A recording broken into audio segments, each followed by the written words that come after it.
Good evening to all of you.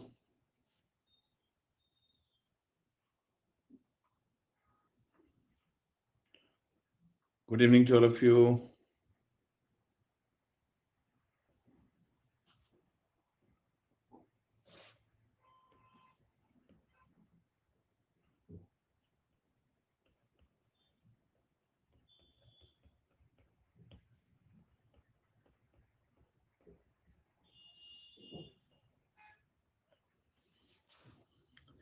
कैसे हैं आप सब?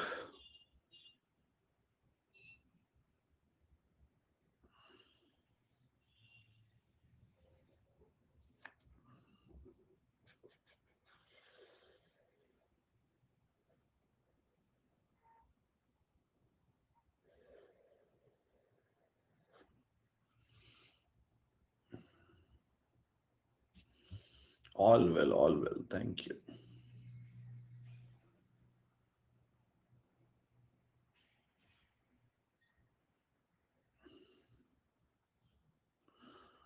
आतिश माथुर सर के नंबर पे मुझसे बात कैसे हो जाएगा भाई?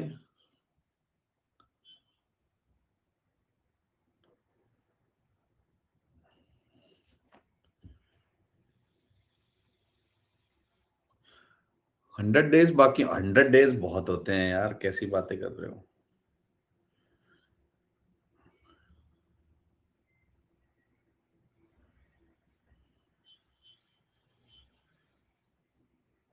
हंड्रेड डेज ईमानदारी से काम कर लो, जैसे जैसे बता रहे हैं, हो जाएगा, क्यों नहीं होगा?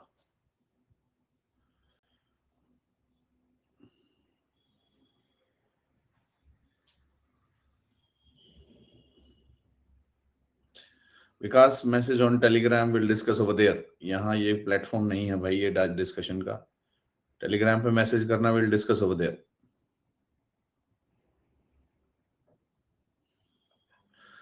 मुझे क्या मैं दुनिया का पहला इंसान हूं जिसने शेविंग की है? यार क्या कर रहे हो यार?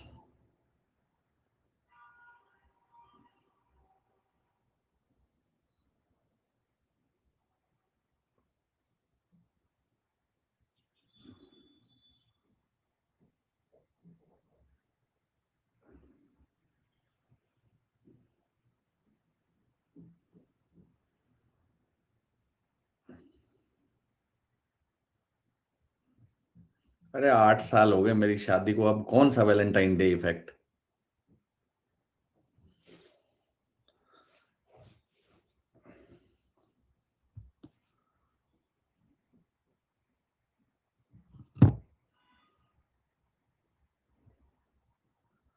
तो मैम सुन लेंगी, मैम क्या मुझे जानती नहीं है?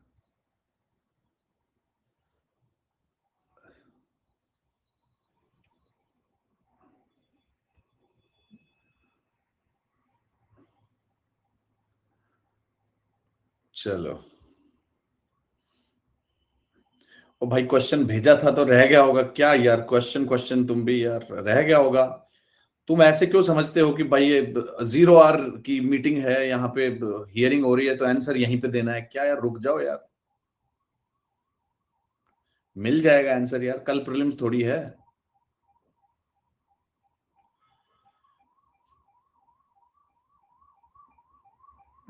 दे दूंगा भाई आंसर।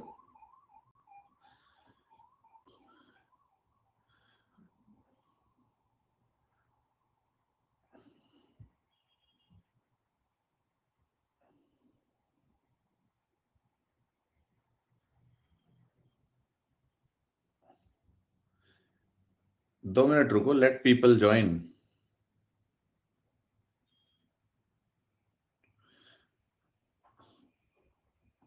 मेरी क्लास नहीं है कल भाई, मैंने तुम्हें कहा था वैलेंटाइन पे छुट्टी दे दूंगा, हम लोग संडे को करेंगे। अरे टेलीग्राम चैनल का लिंक यार मैं ही दूं तुम्हें? यार क्या कर रहे हो यार, तुम्हारी जगह मैं ही दे आऊं पेपर, सारे काम मुझसे ही करा लो। यार टेलीग्राम चैनल का लिंक आपके मैसेज में आता है।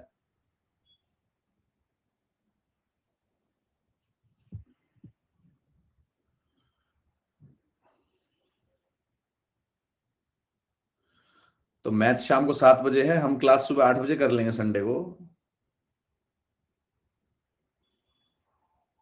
नहीं नहीं, कल क्लास कैंसिल। माथुर सर ने रिक्वेस्ट की है, उन्हें डबल क्लास लेनी है आज, शायद उनकी क्लास हो नहीं पाई।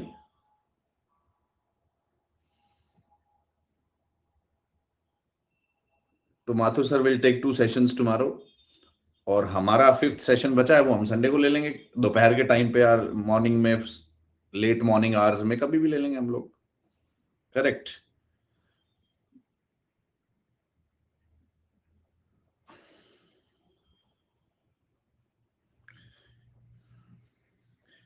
एनवायरनमेंट का हमारा जो कल का सेशन है वो मंडे सुबह रखेंगे। कल यार मैच है, कैसी बातें कर रहे हो।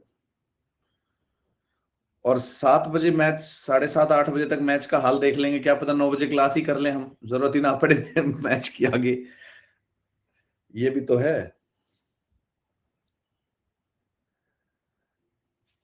Okay, now people they have joint.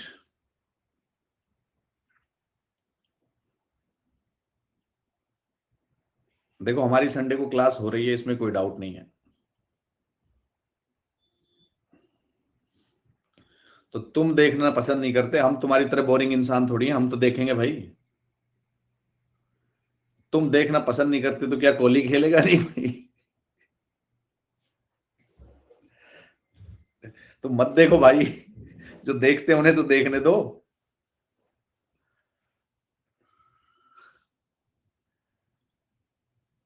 ठीक है।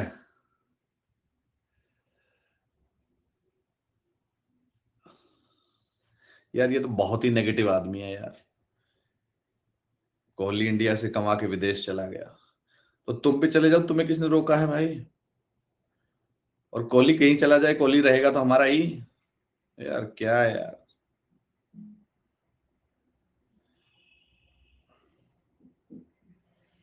विदेश जाने का सबको राइट है भाई, कोई कहीं सेटल हो। विराट कोहली गुड़गांव का रजिस्टर्ड वोटर है, इलेक्शन में वोट डालता है वो गुड़गांव में। यस। और इंग्लैंड में जाके प्रॉपर्टी खरीद रहे हैं हमारे लोग, अच्छी बात है, क्या दिक्कत है। रिवर्स कॉलोनाइजेशन करना है हमने।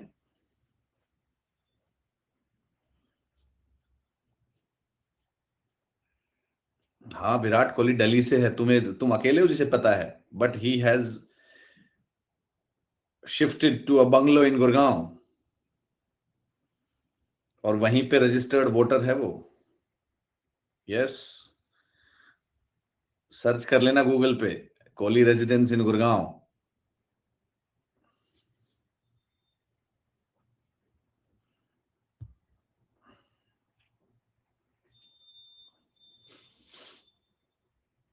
हाँ, गुड़गांव में मॉनसून में रोड डूब जाती है, बात ठीक है, तो उसमें हम कुछ नहीं कर सकते भाई, that's why I stay at the 8th floor. कितना डूबेगा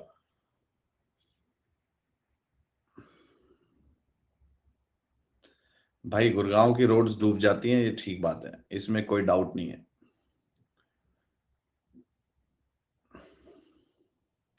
बैक टू द डिस्कशन। अब I think people they have joined, so let's begin the discussion.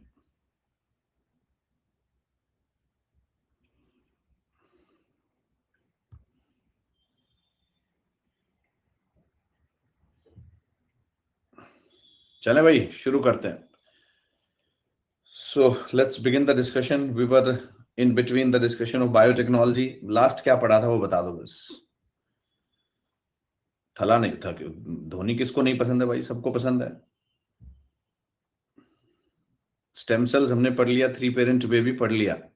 Okay, next very important aspect is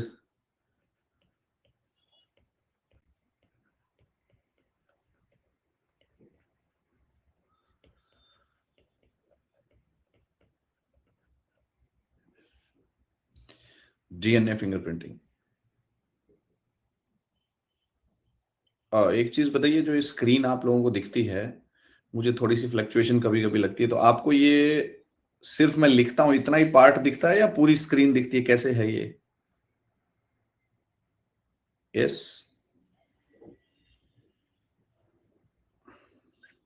मतलब ये चैट बॉक्स और ये, जैसे if I ask you one thing, मेरी screen पे ऊपर लेफ्ट साइड में लिखा हुआ है साइंस टेक लाइव लेक्चर 13 फरवरी 2026, ये सब आपको दिखता है? राइट साइड में मेरे टाइमर चल रहा होता है कि 3 घंटे की क्लास क्रिएटेड है, इतना टाइम हो गया, म्यूट करने का option, all these things are there for you people. Okay, चलो, तो मुझे कभी उसमें ब्लरिंग सी फील होती है, तो आप लोगों को तो नहीं होती ना। चलो कोई नहीं।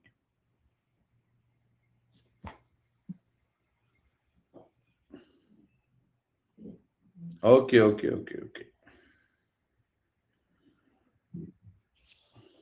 Back to the discussion. DNA fingerprinting, or you can call it as DNA profiling,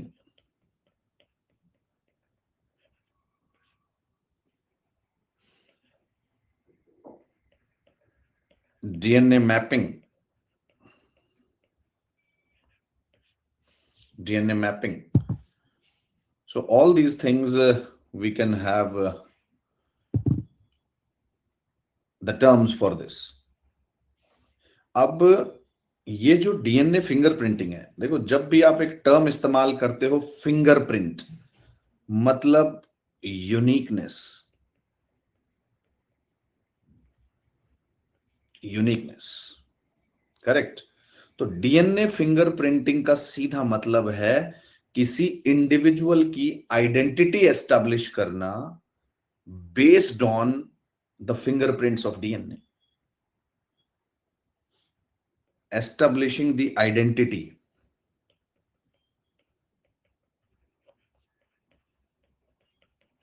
based on this uniqueness of DNA, based on this uniqueness of DNA. Yes, ये यूनिकनेस बेसिकली पैटर्न है ऑफ रिपीटिशन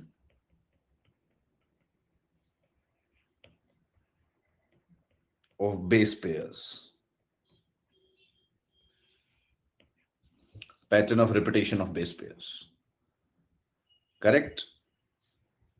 और I think देखो, ये chromosome होता है, this is what is rough presentation of chromosome.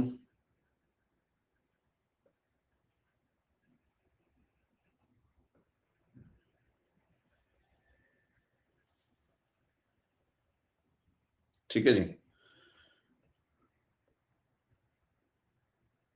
this we call it as primary constriction,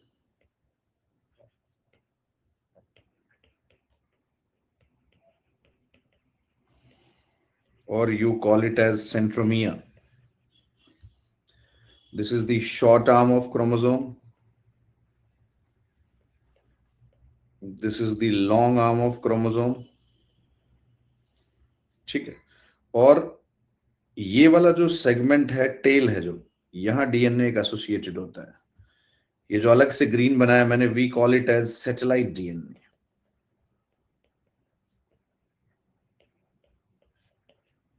satellite DNA, correct.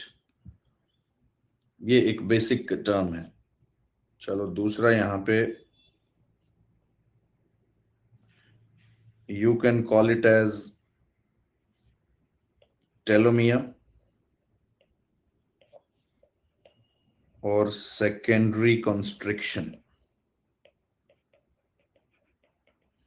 और फिर उसकी एक्सटेंशन नीचे एक सैटेलाइट डीएनए दिख रहा होगा आपको, करेक्ट। अब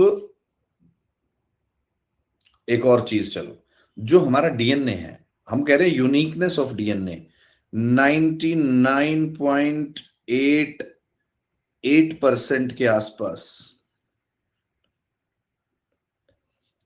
99.88% के आसपास डीएनए सेम होता है सबका। We have same pattern of DNA, but जो ये लास्ट में लगभग 0.1% बच गया, ये तो होता है same. 0.1% is showing this uniqueness. 0.1% is showing this uniqueness. Telomere है ये, आर मतलब टेल एंड कह लो ना। तो 0.1% ये यूनिकनेस शो कर रहा है, जिसके अंदर आप ये कह ले वो डिफरेंसेस हैं। We have the differences over here, और इन्हीं डिफरेंसेस से आइडेंटिटी पता चलती है आपको इंडिविजुअल की, you find that particular thing, ठीक है। तो अगर कोई आपसे कहे कि साइंटिफिक बेसिस क्या है इस यूनिकनेस का, तो उस साइंटिफिक बेसिस को हम लोग कहते हैं डीएनए पॉलीमॉर्फिज्म।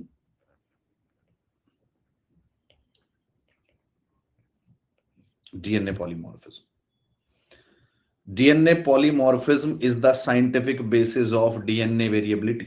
आप ये समझ लेना, scientific basis of DNA variability.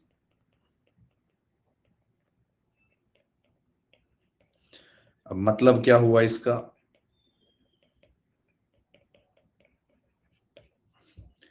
इसका सीधा मतलब ये हुआ डीएनए के सीक्वेंस में डिफरेंस आना। देखो, पॉली मींस मल्टीपल, मॉर्फ मतलब उसकी अपीयरेंस। तो मल्टीपल टाइप की अपीयरेंस कैसे होगी? सीक्वेंस चेंज हो जाएगा, सीधा मतलब है। तो डीएनए पॉलीमॉर्फिज्म के नीचे सीधा एक फ्रेज लिख दो, variations in the DNA sequence. अरे रुक जाओ, वीएनटीआर नहीं, अभी आ रहा हूं मैं वीएनटीआर पे भी। ये है variations in the sequences of base pair.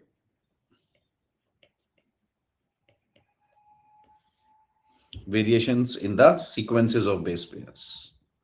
Correct. इसे डीएनए पॉलीमॉर्फिज्म कहते हैं, ये साइंटिफिक बेसिस है। Correct. And how you study this polymorph, how you study these variations, that we study based on this satellite DNA. ये polymorph आप study करते हो satellite DNA पे। You study this with satellite DNA in the form of mini satellites, in the form of micro satellites। यार UPSC का देखो क्या बदमाशी का लेवल हो गया है। ये क्वेश्चन 2 साल पहले पूछा था, माइक्रो सैटेलाइट डीएनए। इतना डीप में जा रहा है यार वो।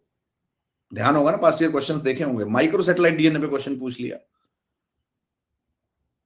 यस। और मैं तुम्हें ऑनेस्टली बता रहा हूं, एंथ्रो के बच्चों को पता भी होगा, ये जीएस में मैं नहीं पढ़ाता था माइक्रो सैटेलाइट मिनी सैटेलाइट। ये एंथ्रो में पढ़ाता था मैं। ये काफी डीप चीज है यार। अरे एनसीईआरटी में तो दिया ही होगा यार, बट एनसीईआरटी एक टिपिकल बायो के लिए लिखी गई है। एंथ्रो के बच्चों को ये पढ़ाया जाता है। जीएस में मैंने ये क्वेश्चन आया उसके बाद इस डेप्थ में जाना शुरू किया। इतना मतलब वीएनटीआर तक हम लोग रुकते थे, लेकिन अब ये तो मिनी सैटेलाइट माइक्रो सैटेलाइट में जा रहा है यार। Yes, last to last year का क्वेश्चन है micro satellite DNA. So we have two aspects. एक है माइक्रो, अरे रुक तो जाओ, अभी बता रहा हूं यार। ये छोटी सैटेलाइट है, लो अर्थ ऑर्बिट में रखी हुई है कम्युनिकेशन के लिए। थोड़ी शांति रखो, अभी बता दो रहा हूं यार, अभी आ रहा हूं वहां पे मैं। ठीक है। सो देखो, ये जो आपका मिनी सैटेलाइट और माइक्रो सैटेलाइट हैं, ये जो सैटेलाइट डीएनए है tail end of the chromosome के साथ, उसके सीक्वेंसेस हैं, उसके सीक्वेंसेस हैं। मिनी सैटेलाइट आपके वीएनटीआर है, जिसके अंदर 10 से लेके लेट से लगभग 100 बेस पेयर्स रिपीट होते हैं। बट जो डिफाइंड इसमें जो रेंज होती है वो 10 to 60 होती है। बेस पेयर्स तो आपको पता ही है, एडेनिन, थायमिन, गुआनिन, साइटोसिन। तो उसमें 10 से लेके 100 बेस पेयर का सीक्वेंस हो सकता है, but generally 10 to 60 base pairs define करते हैं हम। ये सीक्वेंस एक स्पेशल तरीके से रिपीट हो रहा है। This sequence is getting repeated in a unique way. उसे वीएनटीआर कहते हैं। वीएनटीआर का मतलब है, देखो, variable number, variable number of tandem repeats, variable number of tandem repeats. Satellite DNA मतलब जो क्रोमोसोम के एंड में है, सैटेलाइट रीजन में यार, उसे सैटेलाइट डीएनए कह दिया। अब उस सैटेलाइट के 2 पार्ट्स हैं, मिनी और माइक्रो, वो काम की चीज है। ठीक है। अब यहां एक टर्म लिखा हुआ, variable number of tandem repeats. तो ये टेंडेम, टेंडेम का मतलब है जो एक के बाद एक रिपीट हो रहा है। एटीजीसी, एटीजीसी, जीसीएटी, एटीजीसी, जीसीएटी, एसीटीजी, तो एक के बाद एक रिपीट हो रहा है, इसे टेंडेम कहा जाता है। यस, जिसको नहीं पता वो लिख लो, variable number of tandem repeats में है। टेंडेम का मतलब है getting repeated one after the another, getting repeated one after the other.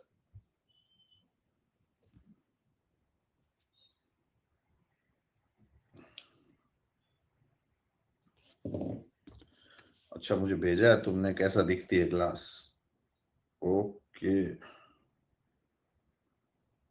ठीक है, ठीक है, ठीक। अब मतलब चैट बॉक्स तो कितना प्रॉपर दिख रहा है तुम्हें?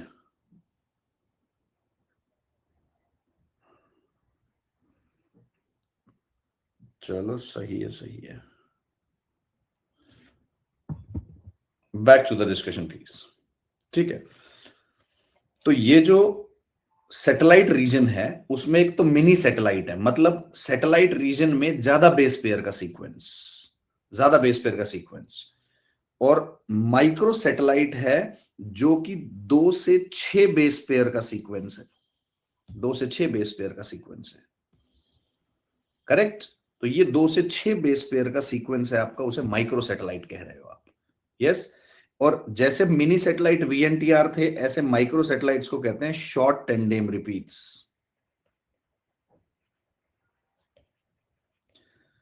अब ये जो दोनों रीजन्स हैं इसमें वेरिएशन मिलेगा।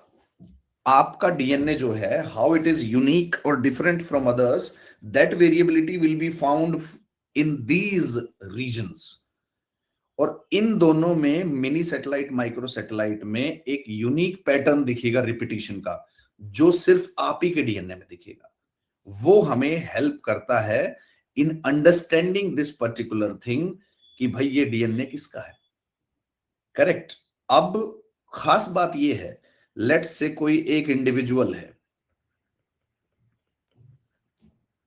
अब उस इंडिविजुअल के जितने भी बॉडी स्पेसिमेंस हैं, whatever is the range of body specimens, like skin, saliva, then bones, blood,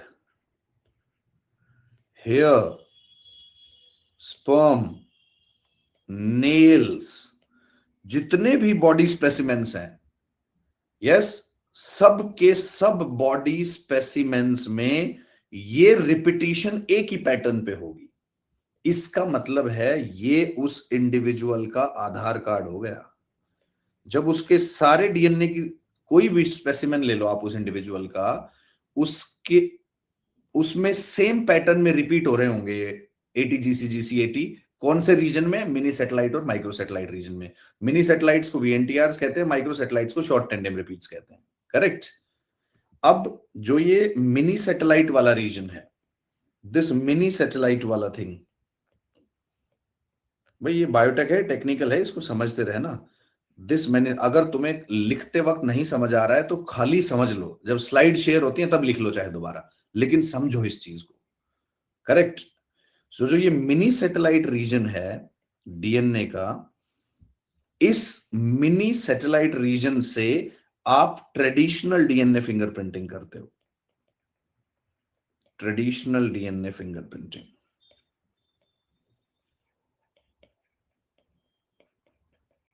correct. आ जाएगा समझ, रुक जाओ, पहले मुझे इंफॉर्मेशन बता देने दो, फिर मैं दोबारा इसको कनेक्ट कर दूंगा। ट्रेडिशनल डीएनए फिंगरप्रिंटिंग करते हो आप, जिसमें रेस्ट्रिक्शन फ्रेगमेंट लेंथ पॉलीमॉर्फिज्म का इस्तेमाल होता है। टर्मिनोलॉजी बहुत ज्यादा है ना, इसलिए परेशानी हो रही होगी। रेस्ट्रिक्शन अभी बताता हूं, फ्रेगमेंट लेंथ पॉलीमॉर्फिज्म। देखो, रेस्ट्रिक्शन एंजाइम आपने पढ़ा था कहीं, डीएनए की कटिंग के लिए इस्तेमाल हो रहा है। यस, डीएनए की कटिंग के लिए रेस्ट्रिक्शन एंजाइम्स इस्तेमाल हो रहे थे। एक आपका जीन एडिटिंग का टूल था, उसने एक फ्रेगमेंट ऑफ डीएनए की, एक लेंथ ऑफ डीएनए को कट कर दिया। देखो ये डीएनए था, यस, अब इस डीएनए के इस सेगमेंट को किसी एक लेंथ पे कट कर दिया है रेस्ट्रिक्शन एंजाइम ने, तो इस सेगमेंट में पॉलीमॉर्फिज्म देखोगे आप। पॉलीमॉर्फिज्म मतलब डिफरेंस, अभी तो बताया था कि कैसे अलग तरीके से रिपीट हो रहे हैं बेस पेयर्स इसमें। यस, कैसे अलग, जैसे फॉर एग्जांपल ATGCGC, ये रिपीटिशन हो रहा है एक्स इंडिविजुअल में, और वाई में हो जाएगा ATGCGCAT, जेड में हो जाएगा GCGCGCGC। वो जिस तरीके से वो रिपीट हो रहा है वो यूनिकनेस है, that is what is the uniqueness. Correct. तो मिनी सैटेलाइट रीजन से जो डीएनए फिंगरप्रिंटिंग हो रही है, ध्यान से सुनना, ये नई अपडेट है। मिनी सैटेलाइट रीजन से जो डीएनए फिंगरप्रिंटिंग हो रही है वो ट्रेडिशनल डीएनए फिंगरप्रिंटिंग है using RFLP। Correct, using RFLP। अब जो एडवांस्ड डीएनए फिंगरप्रिंटिंग, ये तो ट्रेडिशनल है, माइक्रो सैटेलाइट से, देखो मिनी सैटेलाइट को मैंने नाम दिया था VNTR। RFLP is not molecular scissor. Molecular scissor तो रेस्ट्रिक्शन एंजाइम ही है। RFLP उस मॉलिक्यूलर सीजर की हेल्प से डीएनए की कटिंग है। करेक्ट, समझने के लिए डिफरेंसेस। मॉलिक्यूलर सीजर तो रेस्ट्रिक्शन एंजाइम रहेगा भाई। हाँ, RFLP involves cutting of DNA, that is correct.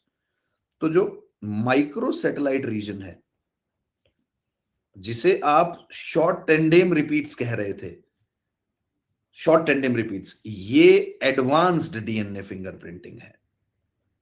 ये ट्रेडिशनल था, ये advanced DNA fingerprinting, advanced DNA fingerprinting या मॉडर्न डे डीएनए फिंगरप्रिंटिंग, कुछ भी कह लो।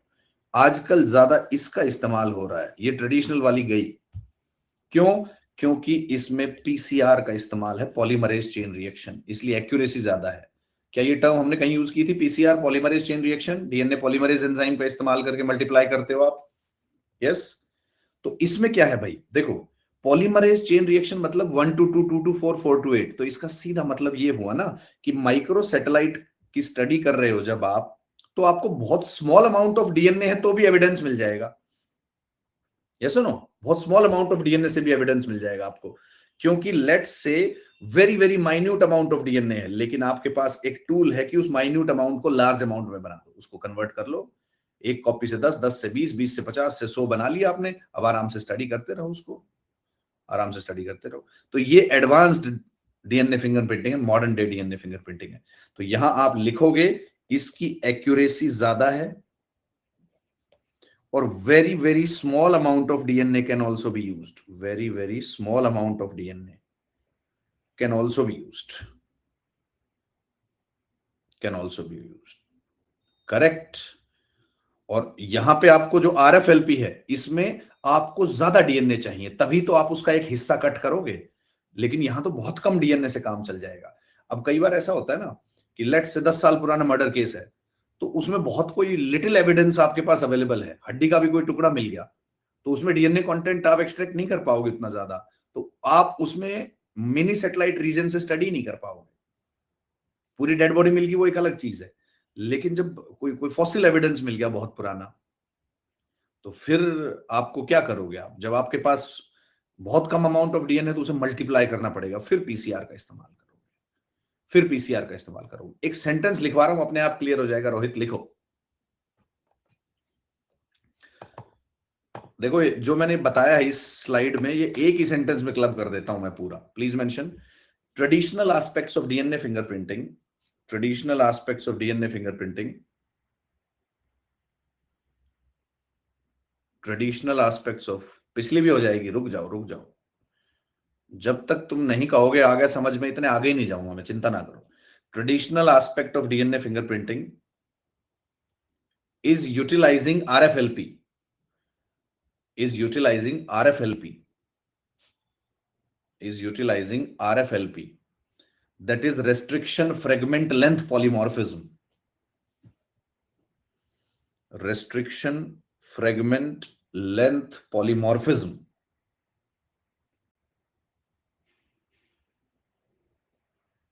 restriction fragment length polymorphism,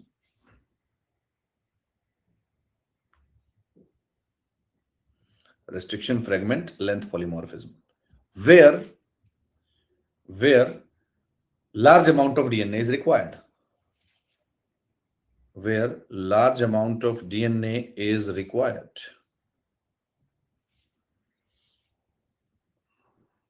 large amount of DNA is required.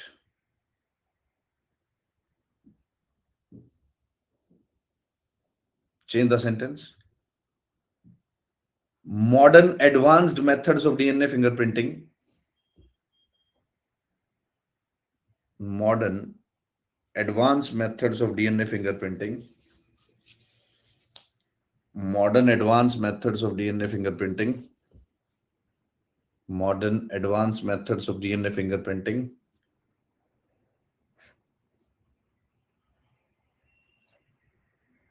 can utilize even very small amount of DNA, can utilize even very small amount of DNA, can utilize even very small amount of DNA to amplify that using PSR, to amplify that using PCR, to amplify that using PCR. That is polymerase chain reaction. Polymerase chain reaction.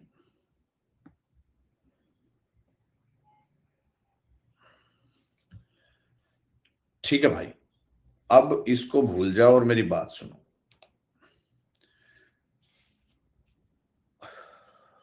Done writing part. अच्छा चलो एक minute, potential uses और लिख लो एक बार, potential uses of DNA fingerprinting लिख लो। उसके बाद मैं आपको समझा देता हूं दोबारा एक बार, जहां जहां पोटेंशियल यूजेस इसके हो सकते हैं। सबसे पहला तो क्राइम इन्वेस्टिगेशंस,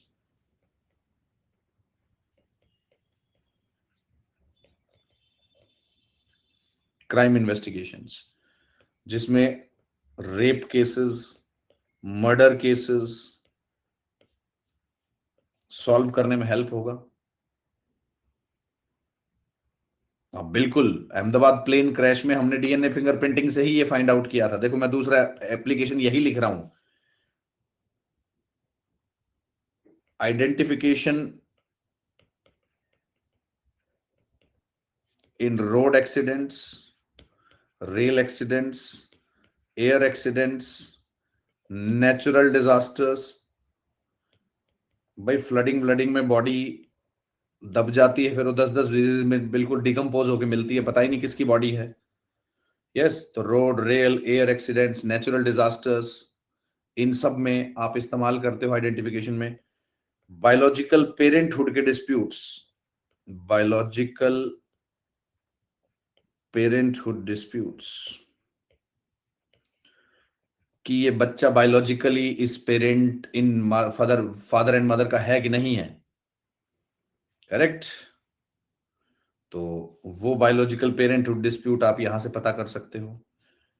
इसके अलावा आप इसका इस्तेमाल, अब देखो, अब यूपीएससी ये तो जनरल चीजें देगी, अगर यूपीएससी ने ऐड कर दिया वाइल्ड लाइफ कंजर्वेशन, तो अब हम वाइल्ड लाइफ कंजर्वेशन में इसका इस्तेमाल कर रहे हैं।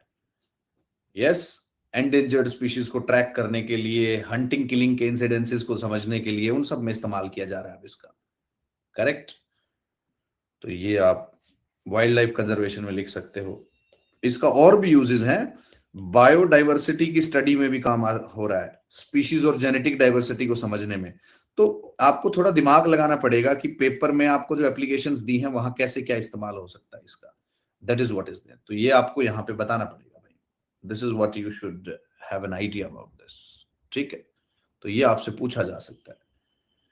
अब ये बात हो गई। अब ये जो टर्म आरएफएलपी मैंने बताया है, यार ये पता नहीं क्यों मुझे लगता है अपने आप में क्वेश्चन बना सकता है यूपीएससी, आरएफएलपी। तो दो, ज्यादा कुछ नहीं बताऊंगा, 2 सेंटेंस बताऊंगा। रेस्ट्रिक्शन फ्रेगमेंट लेंथ पॉलीमॉर्फिज्म जो है, सिर्फ 2 सेंटेंस लिख लो इसको। ये थोड़ा सा टर्म मुझे बार बार अट्रैक्ट करता है कि ये अलग से पूछा जाएगा। RFLP, restriction fragment length polymorphism. Variations in the length of DNA, variations in the length of DNA, variations in the length of DNA, variations in the length of DNA fragments, variations in the length of DNA fragments are produced after cutting down with restriction enzymes, after cutting down with restriction enzymes.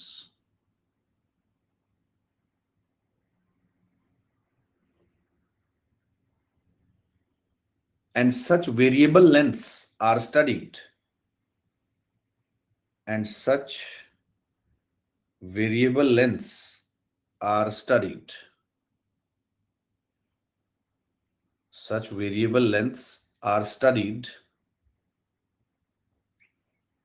to find out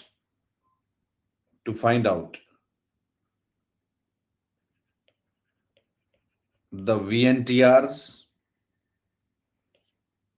या mini satellite कहा था ना इसको, या mini satellite variations, बस खत्म, mini satellite variations, mini satellite variations, correct. अब भाई इसको भूल जाओ और जो मैं ब्रीफली बता रहा हूं उस पर ध्यान दो। I will put up the slide in front of you ताकि तुम्हें थोड़ा सा इजी रहे। जिसको नहीं समझ में आया वो सुन लेना एक बार, अब लिखना बंद करके। Listen to me please. जो डीएनए है, राइटिंग पार्ट डन। देखो भाई, डीएनए के जो सीक्वेंस है बेस पेयर्स के, वो 99.88% मैच होते हैं सारे ह्यूमंस में। तो जो लगभग 0.1% बच गया, उस 0.1% में डीएनए के जो बेस पेयर्स हैं, एडेनिन, थाइमिन, गुआनिन, साइटोसिन, ये कुछ इस तरीके से रिपीट होते हैं और कुछ इस वेरिएबल नंबर में रिपीट होते हैं कि दो इंडिविजुअल्स के बीच में वो रिपीटिशन मैच नहीं होता। That repetition is not matched.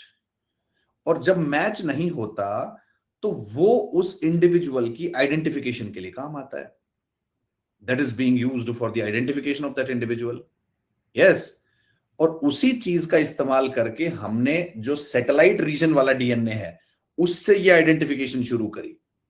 तो इस सैटेलाइट रीजन के दो एस्पेक्ट है। एक वो एस्पेक्ट जिसमें बेस पेयर का नंबर ज्यादा है, जिसमें 100 तक भी बेस पेयर हो सकते हैं, जिसे वीएनटीआर कहते हैं, variable number of tandem repeat, कि एक के बाद एक रिपीटिशन, एक के बाद एक रिपीटिशन, एक के बाद एक रिपीटिशन, जिसे मिनी सैटेलाइट्स भी कह रहे हो आप। दूसरा, माइक्रो सैटेलाइट्स वो हैं जहां पे बेस पेयर लेस देन 10 है, 2 से 6 डिफाइन करते हो आप, इन्हें शॉर्ट टेंडेम रिपीट्स कहा जाता है। इन दोनों जो रीजन्स ऑफ डीएनए है, माइक्रो सैटेलाइट, मिनी सैटेलाइट, यहां पे जो डीएनए की वेरिएबिलिटी है, जो डीएनए की, जो आप कह सकते हो डिफरेंसेस हैं, वो ज्यादा दिखेंगे, वो ज्यादा दिखेंगे। करेक्ट। अरे सैटेलाइट टर्म तो क्रोमोसोम के पार्ट के लिए डिफाइन होती है, वो तो टर्म दी हुई है, ठीक है। सैटेलाइट जैसे एज एन एक्सटेंशन की तरह यूज की गई है, उसको छोड़ दो, आप गलत क्वेश्चन पूछ रहे हो, ठीक है। सो अब ये जो वेरिएबिलिटी है, लेट्स से जो वीएनटीआर है या लेट्स से जो शॉर्ट टेंडेम रिपीट है, ये किसी दो इंडिविजुअल का मैच नहीं होगा, बट एक इंडिविजुअल्स के सारे बॉडी स्पेसिमेंट्स में it will show the same degree of polymorphism. It will show the same degree of polymorphism. जहां पे स्पेसिमेंट्स लिखा था वहां पे एक फ्रेज ऐड करो, वापस जाओ, where we mentioned about individual body specimens, where we mentioned about individual body specimens.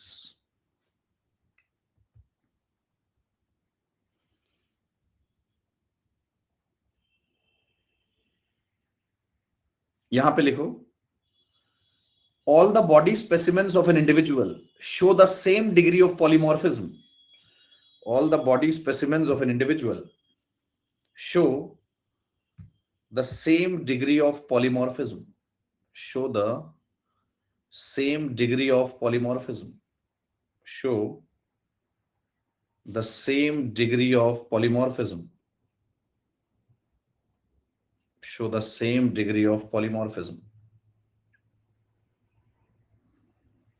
And hence, it becomes the identity of that individual. It becomes the identity of that individual. ठीक है जी। अब traditional वाला है वो RFLP है, modern वाला है वो आपका पीसीआर है। ये बात बताई हमने डीएनए फिंगरप्रिंटिंग की भाई। अभी कुछ बात बनी? यस, ये इसके यूजेस हो सकते हैं। अब हाँ, एक चीज और ऐड करनी है हमने इसमें। हमने कहा कि किसी भी दो इंडिविजुअल के, किन्हीं भी दो इंडिविजुअल्स के ये सीक्वेंस मैच नहीं होंगे, एक्सेप्ट मोनोजाइगोटिक ट्विंस, इनके मैच हो जाएंगे भाई। क्योंकि मोनोजाइगोटिक ट्विंस तो एक ही जाइगोट के दो हिस्से होकर बने हैं ना, तो इनकी तो जेनेटिक इंफॉर्मेशन सेम है। या फिर वही बात, सैटेलाइट वर्ड क्यों यूज करते हैं? अरे टर्मिनोलॉजी, सैटेलाइट वर्ड इस्तेमाल किया जा रहा है क्रोमोसोम की एक्सटेंशन के लिए, क्रोमोसोम की एक्सटेंशन के लिए उसको इस्तेमाल किया जा रहा है यार। तुम्हें सैटेलाइट अच्छा नहीं लग रहा, तुम एक काम करो, तुम यहाँ पे स्टार लिख लो यार, क्या गलत चीज में दिमाग लगा रहे हो यार। अब सेंट्रोमियर क्यों रखा, प्राइमरी कॉन्स्ट्रिक्शन क्यों रखा, ये वर्ड क्यों रखी गई, ये थोड़ी हमने जानना है।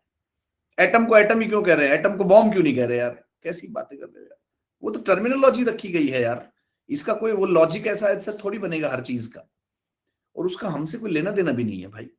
करेक्ट, कोई रिसर्चर थोड़ी है हम लोग यार। देखो, जो मोनोजाइगोटिक ट्विंस है, मतलब एक जाइगोट के दो हिस्से हो गए, तो वो सेम इंडिविजुअल है ना, एक जैसे दिखेंगे, एक ही जेंडर के होंगे, और उनकी जेनेटिक इंफॉर्मेशन भी एक ही होगी। करेक्ट, वो मोनोजाइगोटिक ट्विंस है। उनमें ये वीएनटीआर वेरिएशन शो नहीं करेंगे, एक जैसे होंगे, तो उनका नहीं पता चलेगा। यस, उनका नहीं पता चलेगा। तो DNA fingerprinting can not be used for monozygotic twins. जो एक जैसे दिखने वाले ट्विंस हैं उनके लिए इस्तेमाल नहीं हो सकता। तो मोनोजाइगोटिक ट्विंस की आइडेंटिफिकेशन के लिए आपको फिंगरप्रिंट्स का यूज करना पड़ेगा, ये उनके भी अलग है। करेक्ट, ये सेंटेंस ऐड कर लो, DNA fingerprinting cannot be used for monozygotic twins. DNA fingerprinting cannot be used for monozygotic twins. Monozygotic twins cannot be used for monozygotic twins as their genetic makeup is same, as their genetic makeup is same.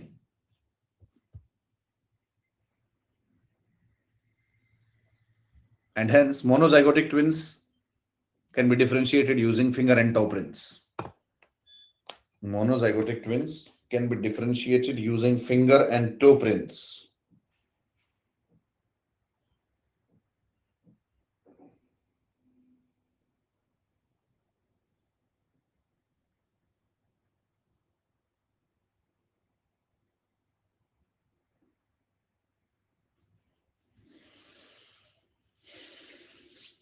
ठीक है जी, finger and to print से आप उन्हें identify करोगे। Applications भी हो गई, technology भी, हमारे लिए इतना ही है भाई। Okay, finger and toe prints क्यों, अरे यार कमाल कर रहे हो, एक हाथ के और एक टो आपके, कैसी है?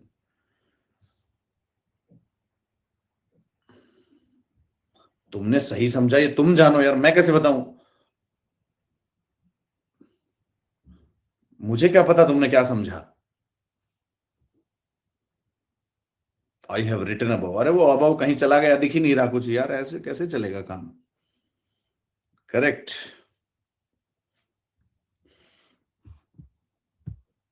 यहां तक बात बनी भाई।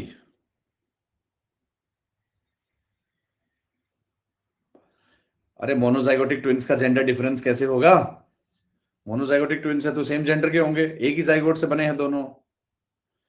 VNTR repeats in 10 to 100 base pairs. That's the reason why we need more amount of DNA on the, नहीं more amount of DNA basically है ही वो लेंथ ज्यादा ना, और उसके फ्रेगमेंट्स करने हैं आपने, और शॉर्ट टेंडेम रिपीट्स 2 से 6 बेस पेयर हैं, 10 फॉर फिंगरप्रिंटिंग लेस।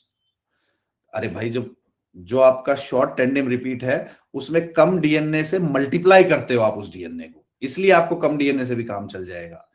आप इस चीज को गलत समझ रहे हो, ये जो आपने लिखा है ये सही नहीं समझे हो आप, दिस इज नॉट करेक्ट।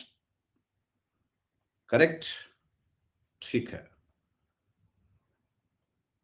और ये सब नहीं करना है यार, फोटो क्लिक क्लिक करके तुम लोग जैसे डाल रहे हो, ये नहीं चलेगा काम यार, ऐसे कैसे चलेगा? ठीक है, कम से कम इसने डाउट पूछा, ये लिखता है उस चीज को, ये फोटो क्लिक करके डाल रहे हो ऐसे थोड़ी यार।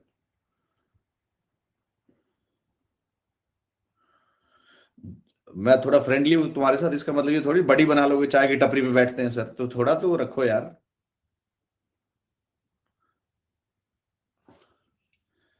ठीक है जी, नेक्स्ट पे आ जाओ भाई, नेक्स्ट पे आ जाओ।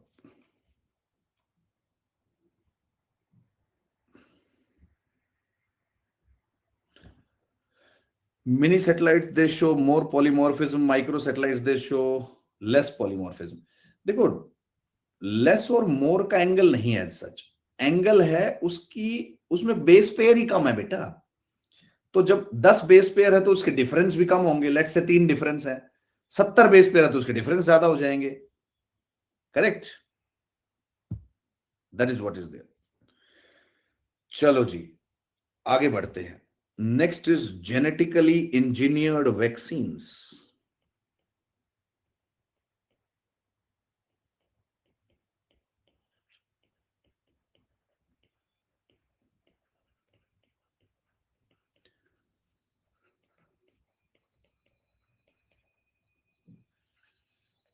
genetically engineered vaccines.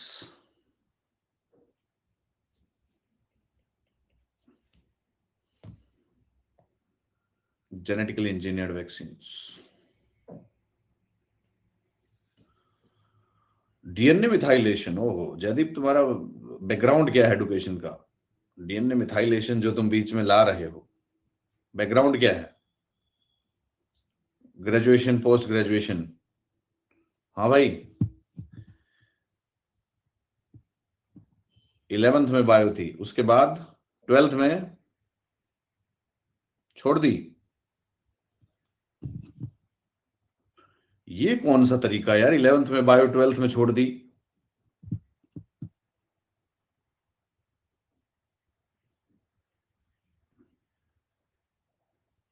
DNA methylation anthro में पढ़ते हैं हम लोग, जब बार बॉडीज डीएक्टिवेट होती हैं। और ऑप्शनल क्या है तुम्हारा भाई?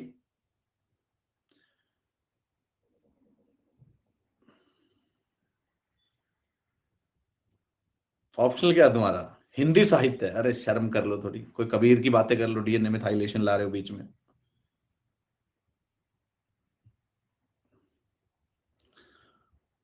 ठीक है जी, चलो।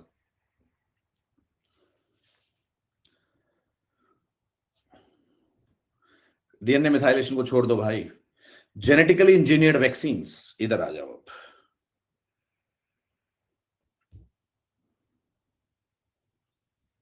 देखो, वैक्सीन जो टर्म है, इसका मतलब है एक ऐसा फॉर्मूला,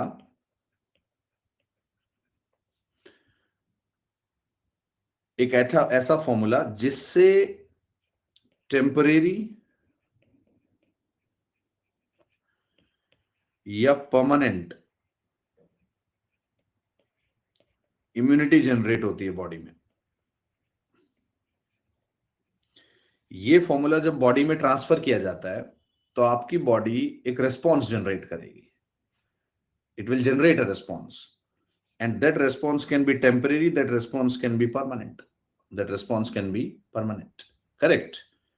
अब जो ये वैक्सीन है, देखो एक टर्म है ट्रेडिशनल और कन्वेंशनल वैक्सीन्स।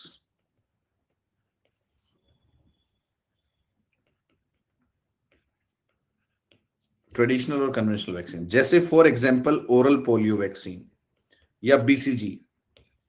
यस, इसमें क्या किया, पूरा का पूरा कंप्लीट पोलियो वायरस,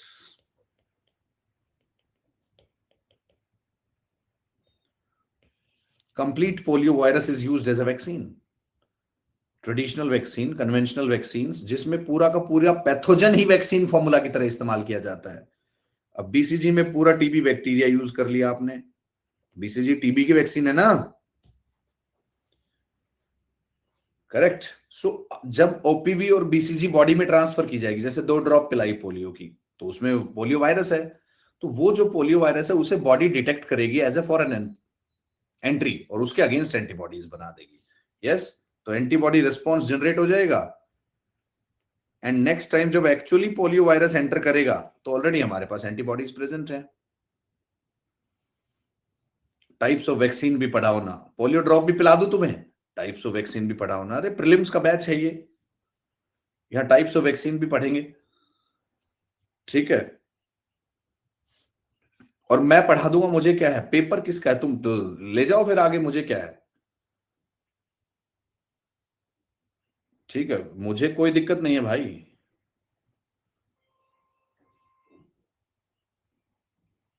और तुम ये एक बार इन लोगों का तो सोच लो, ये कई लोग, इनकी ऑक्सीजन डाउन हो रखी है आज, तुम्हें पता है इनका एसपीओ2 80 से नीचे आ रखा है, ये टर्म्स जब से चल रही हैं। तो भाई ये तो सोच लो। कि ये जैसे तैसे इसको रट के जाएंगे। तो भाई मुझे उनका भी देख लेने दो। तुम्हें वैक्सीन की टाइप्स चाहिए तो हम पढ़ लेंगे, कोई दिक्कत नहीं है। चलो, तो यार ये तो बहुत बहुत ज्यादा रेलेवेंट टॉपिक है। चलो कोई नहीं, ठीक है भाई। तो ये एंटीबॉडी रेस्पॉन्स जनरेट करेगी आपका। अब मेरी बातें सुन लो, तुम ये बंद करो chat box. Back to the discussion please.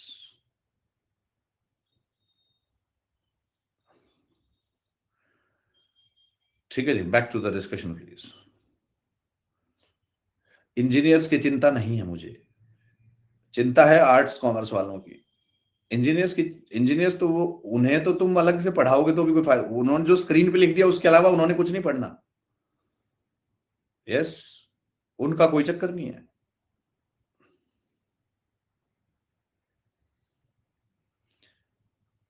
ठीक है जी,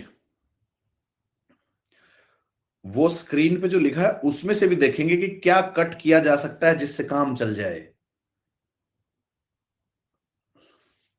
तुम कहां, इंजीनियर्स की कोई चिंता नहीं है मुझे। ठीक है जी, चलो बैक टू द डिस्कशन।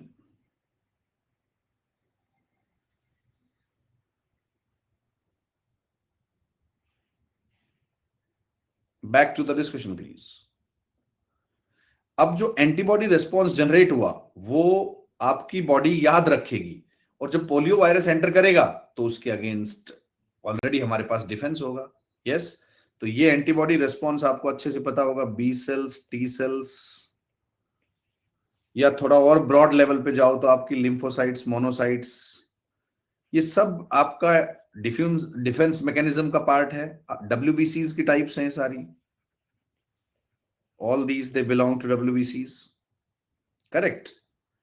ये देखो यहां से भी क्वेश्चन बना दिया था यूपीएससी ने कि बी सेल टी सेल किससे रिलेटेड है। तो बी सेल टी सेल हो, चाहे लिम्फोसाइट मोनोसाइट हो, या अगर मैं फर्दर जाऊं, memory cells, helper cells, cytotoxic cells, suppressor cells, ये सारे के सारे डब्ल्यूबीसीज हैं। ऑल दीज आर डब्ल्यूबीसीज। बट ना वो जो टिपिकल क्लासिफिकेशन है डब्ल्यूबीसी की वो नहीं करनी है आपने, आपने वो नहीं करनी है।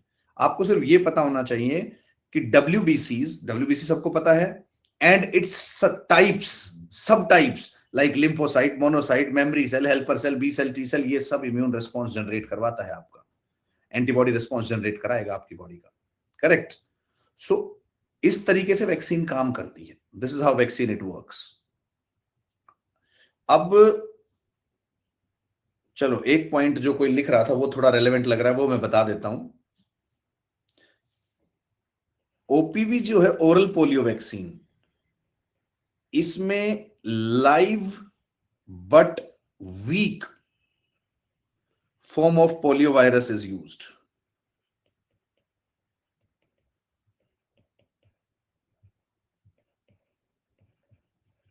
Polio virus is used.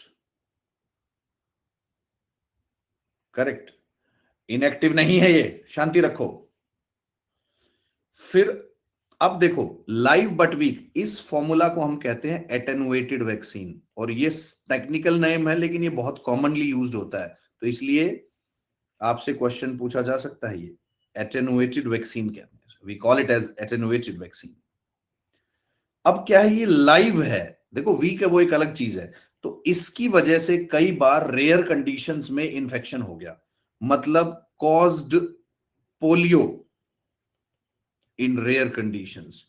चाहे 10,000 में से एक बच्चे को हुआ, वो पोलियो से बचने के लिए वैक्सीन ले रहा था और उसी से पोलियो हो गया बेचारे को। तो इसको फिर काउंटर करने के लिए फिर आईपीवी आया, आईपी आया, उसका नाम था इनएक्टिवेटेड पोलियो वैक्सीन। इसमें आपने लाइव छोड़ा ही नहीं उसको कि तू डिजीज कर सके, इसमें उसको गर्म करके मार दिया, heat killed version, heat killed version. बताओ किसको रात को 9 बजे 10 बज रहे रात के, 7 समुंदर पार गाने चलाए घूम रहे हैं यहाँ पे।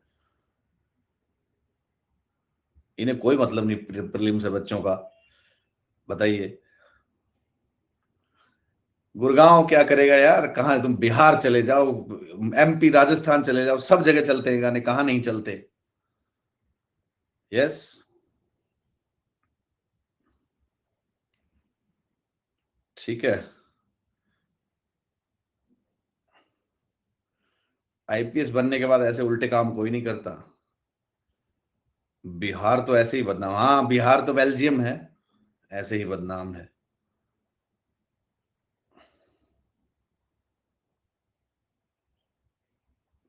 ठीक है जी।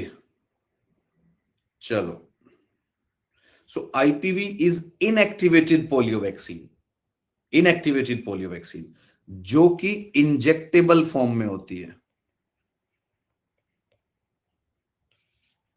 इंजेक्टेबल फॉर्म में होती है। ठीक है जी, इंजेक्टेबल फॉर्म में होती है।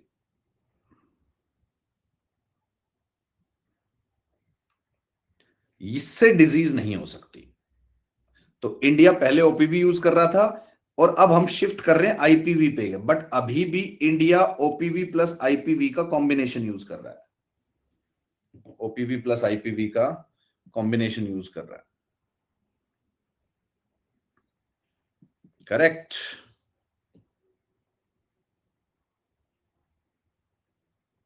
ओपीवी लाइव वायरस है, बस वो थोड़ा वीक कर दिया गया है। Heat killed version. ठीक है जी। तो ये तो ट्रेडिशनल वैक्सीन है जो मैंने अभी बताई। अब देखो बड़ी इंपॉर्टेंट बात बता रहा हूं, ध्यान से सुनो, प्लीज लिसन टू मी। जो ये ट्रेडिशनल वैक्सीन हैं, चाहे ओपीवी हो, आईपीवी हो या बीसीजी हो, कोई भी है, इसमें full body of the pathogen, ये मैं लिखवाऊंगा इसको समझो, फुल बॉडी ऑफ पैथोजन, चाहे वो बैक्टीरिया हो, वायरस हो, जिसके भी अगेंस्ट बनाई गई है vaccine, full body of the pathogen is used as a vaccine, is used as a vaccine. लेकिन हमें एक चीज पता है कि all the characters in living beings, they are regulated by genes through certain proteins, regulated by genes through certain proteins। तो इसका मतलब है बैक्टीरिया वायरस का बीमारी करने वाला जो जीन है वो तो कोई लिमिटेड ही होगा, तो पूरी बॉडी पैथोजन की डालने से क्या मतलब। तो अब हमने क्या किया, जेनेटिकली इंजीनियर्ड वैक्सीन्स बना दी। पहले तो ये पता किया कि टीबी बैक्टीरिया है, उसका कौन सा जीन है जिससे टीबी हो रहा है हमारी बॉडी में, या कोरोना वायरस के स्पाइक प्रोटीन्स को कंट्रोल करने वाला कौन सा जीन है जिसकी वजह से वो हमारी सेल में एंटर कर रहा है। यस। उसके अगेंस्ट वैक्सीन बना ली। So genetically engineered vaccine they are more uniform, they are with lesser side effect, and they use only the specified protein antigen in formation of vaccine instead of the full vaccine. This is very important thing about this। ये चीज लिखो, please mention this thing, please mention this thing। In traditional vaccines, full body of the pathogen is used। In traditional vaccines,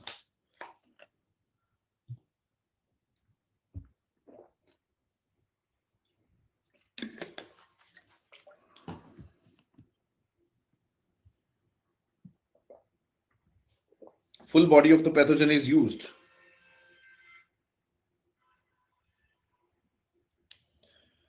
is used, whereas in genetically engineered vaccines, whereas in genetically engineered vaccines,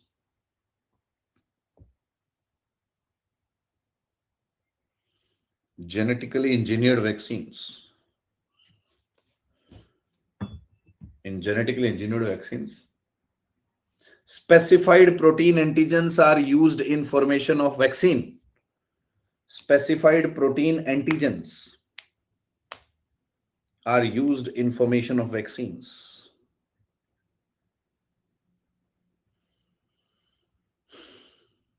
Used in formation of vaccines।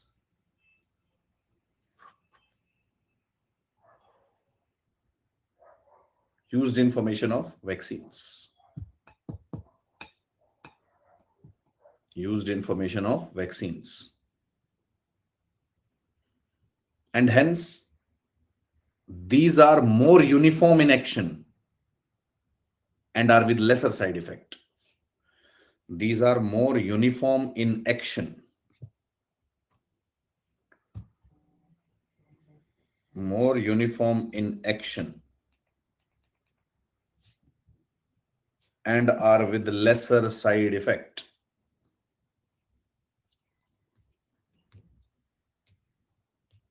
Lesser side effect.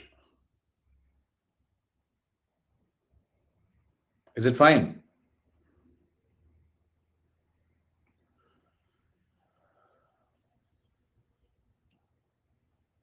Example, mRNA based vaccines against COVID. mRNA based vaccines against COVID.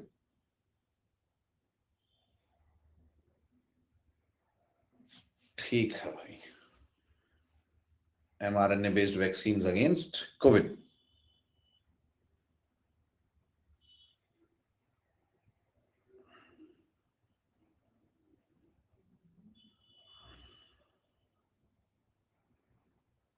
Generic तो कोई भी हो सकता है। Technology advanced है, इसका ये मतलब थोड़ी वो जेनरिक नहीं हो सकता।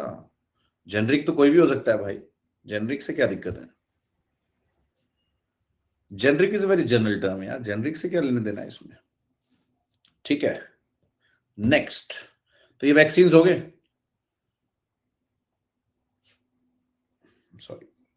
नेक्स्ट है भाई monoclonal antibodies and interferons. Next application.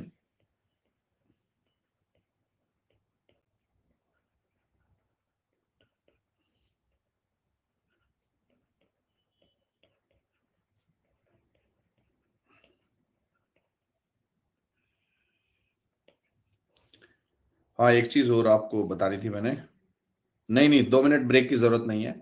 हाँ, एक चीज ये बतानी थी कि करंट वाली अपडेट्स जो बायोटेक की थी भाई, वो इनकम्प्लीट है, मैं पूरा नहीं कर पाया। 2-3 बड़ी इंपॉर्टेंट अपडेट ही कर पाया हूं, तो उसको थोड़ा होल्ड पे रख लेना। इससे better I will take up the doubt session after this, ठीक है। दूसरी चीज, संडे से कौन सा टॉपिक आप चाहते हो? स्पेस, डिफेंस, कंप्यूटर, जो तुम्हारा मन करे, जो तुम्हारा मन करे, न्यूक्लियर।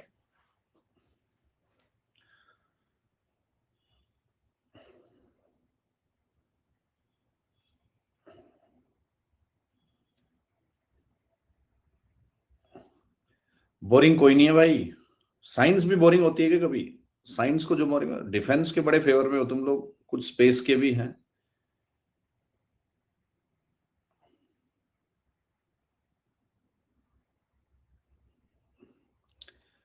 ये पोल जो लिख रहे हैं अपना वोट वेस्ट कर रहे हैं, कोई पोल वोल नहीं हो रहा है यहाँ।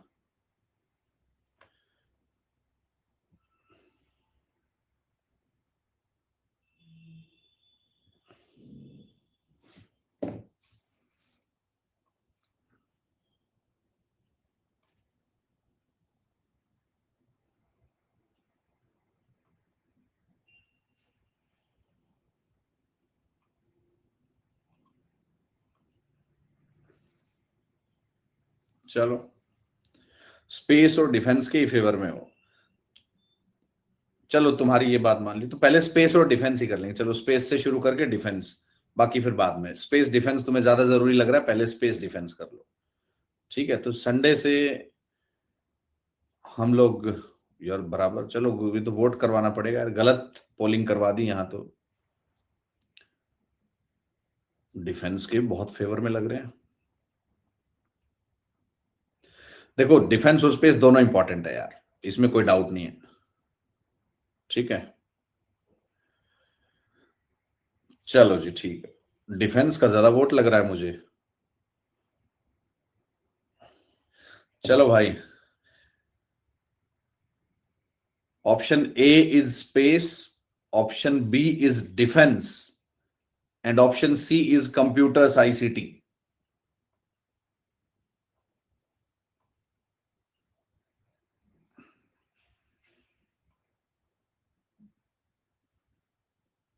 ठीक है जी, ये लो।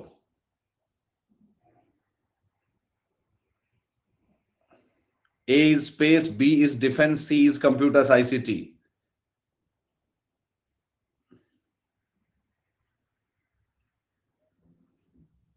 ये तो भाई 51% दे आर सेइंग स्पेस। चलो भाई स्पेस पढ़ेंगे फिर हम। Will go with the public opinion,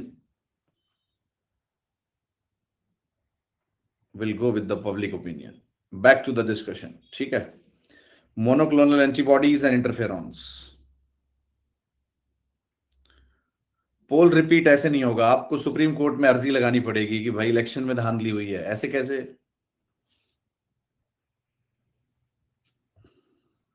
पोल ऐसे कैसे दोबारा करवा देंगे तुम्हारे कहने से? बेचारी ईवीएम। यस,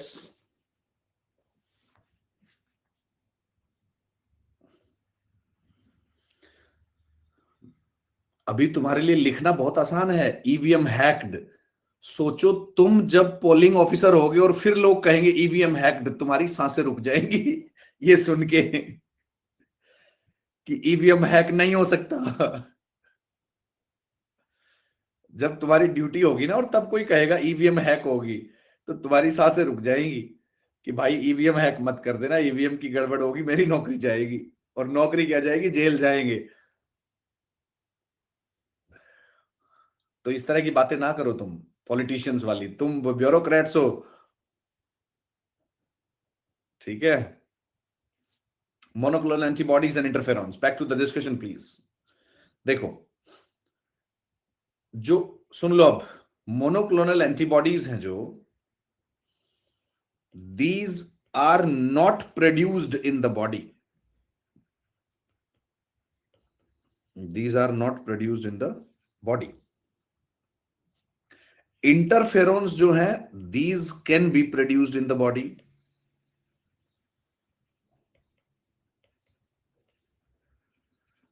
ठीक है। बॉडी जो है हमारी, वो एंटीबॉडीज बनाता है, ना कि मोनोक्लोनल एंटीबॉडीज। मोनोक्लोनल एंटीबॉडी नहीं बनाता हमारी बॉडी, एंटीबॉडी बनाता है, मोनोक्लोनल एंटीबॉडी नहीं बनाता। नाम में ही लिखा है monoclonal antibody. These are the clones of a single cell. Mono, single. These are the clones of a single cell. अब देखो, जो ये एंटीबॉडीज बनाई, they have a wholesome response against the entry of pathogens. कि कोई pathogen आया, कुछ आया, उसके ऊपर अटैक कर दिया इन्होंने। Monoclonal antibodies, they have a specific response. मतलब ये एक स्पेसिफिक पैथोजन के अगेंस्ट स्पेसिफिक बनाई जाती हैं, स्पेसिफिक बनाई जाती हैं। जैसे आपने निपाह के लिए अलग से मोनोक्लोनल एंटीबॉडी बना ली, आपने कोरोना के लिए अलग से मोनोक्लोनल एंटीबॉडी बना ली, यस, आपने इबोला के लिए अलग से मोनोक्लोनल एंटीबॉडी बना ली। तो ये सिर्फ उसी वायरस पे अटैक करेगा, यस। इसलिए इनकी एक्टिव, जो इनकी एफिशिएंसी है और एक्टिवनेस है, वो ज्यादा बेटर है as compare to antibody response in general. उसकी बजाय ये ज्यादा बेटर तरीके से रिस्पॉन्ड करती है मोनोक्लोनल एंटीबॉडीज, करेक्ट। और इसे हम जेनेटिक इंजीनियरिंग की हेल्प से बना सकते हैं, यस। और उसमें हम ई कोलाई बैक्टीरिया की हेल्प लेते हैं। देखो, प्लांट बायोटेक थी तो हम एग्रोबैक्टीरियम की हेल्प ले रहे थे, याद आ रहा है? अब एनिमल बायोटेक आ गया है तो अब हम ई कोलाई की हेल्प ले लेंगे, यस। दूसरा टर्म इंटरफेरॉन्स है। मैंने कहा कि ये बॉडी में भी बन सकते हैं। जब भी आपकी बॉडी का वायरस से एक्सपोजर होगा, वायरस से जैसे ही बॉडी का एक्सपोजर हुआ, body will generate interferons. Multiple cells of the body can generate interferons. बहुत सी सेल्स है बॉडी की, स्टमक की सेल है, ब्लड सेल्स हैं आपकी, ये सब जनरेट कर सकती है इंटरफेरॉन्स। सबसे ज्यादा इंटरफेरॉन्स ब्लड सेल्स जनरेट करती हैं। इंटरफेरॉन्स बेसिकली होते क्या है? देखो, एक फ्रेज लिख रहा हूं, उसमें इसका मतलब लिखा हुआ है। These are antiviral glycoproteins.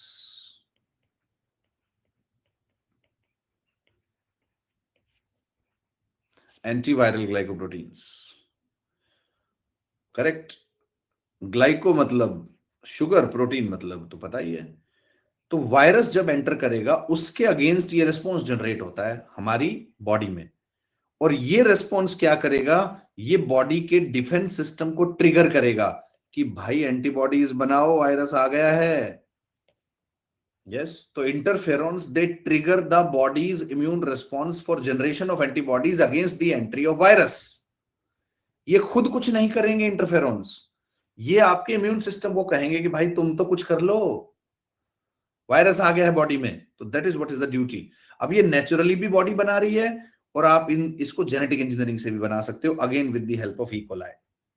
Monoclonal antibody सिर्फ लैब प्रोडक्ट है, interferons can be lab product as well as the naturally formed. तो ये दोनों चीज आपको पता होनी चाहिए भाई, ये दोनों चीज पता होनी चाहिए। हाँ, 2025 का प्रीलिम्स का क्वेश्चन था ये। यस, प्रीलिम्स का क्वेश्चन था। यस और नो? इसका ये मतलब नहीं है दोबारा नहीं आ सकता, UPSC back to back repeat कर देता है, 2 साल सेम कुछ टॉपिक रिपीट कर देता है, उसमें कोई डाउट नहीं है। आप 2020 का पेपर देखो, 2021 का पेपर देखो, दोनों में माइटोकॉन्ड्रियल जीन थेरेपी आया है, दोनों में माइटोकॉन्ड्रियल जीन थेरेपी पे क्वेश्चन आ गया। अब 2019 का पेपर देखो, 2020 का पेपर देखो, दोनों में क्रिस्पर कैस9 आ गया, दोनों में क्रिस्पर कैस9 आ गया।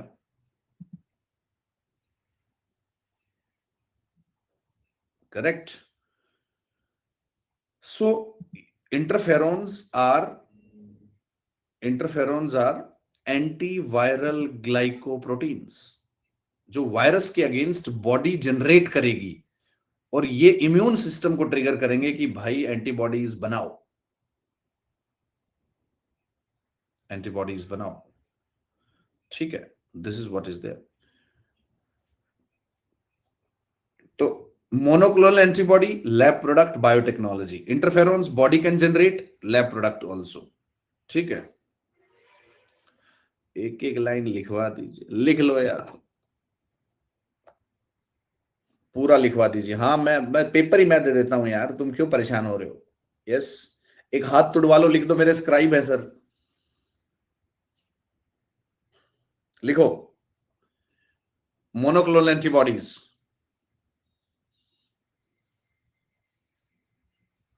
monoclonal antibodies,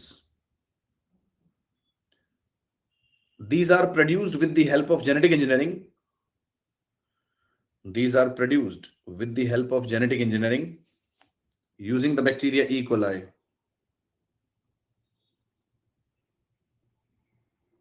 using the bacteria E. coli,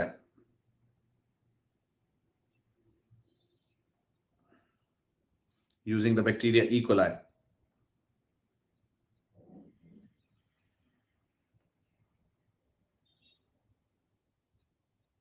These are specific against specific antigens. These are specific against specific antigen. These are specific against specific antigen,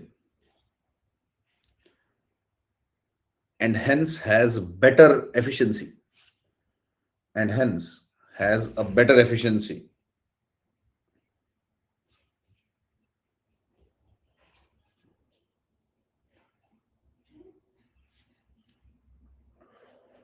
Interferons are antiviral glycoproteins. Interferons are antiviral glycoproteins. Antiviral glycoproteins, which can be generated by various body cells, particularly blood cells.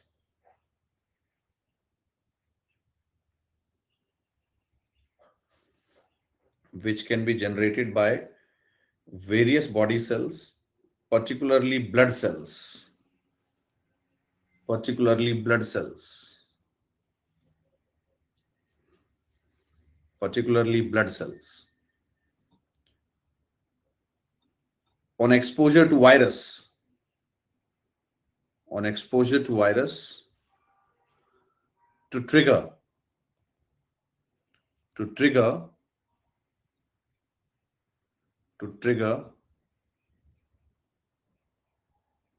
immune response against that, to trigger immune response against that.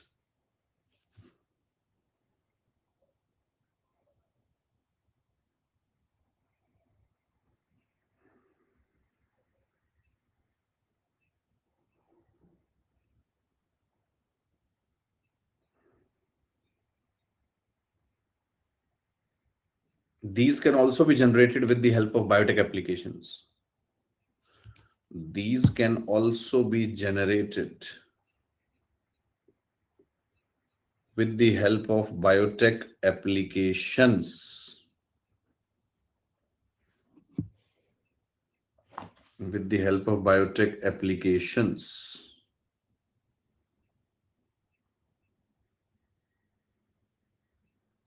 Biotech applications.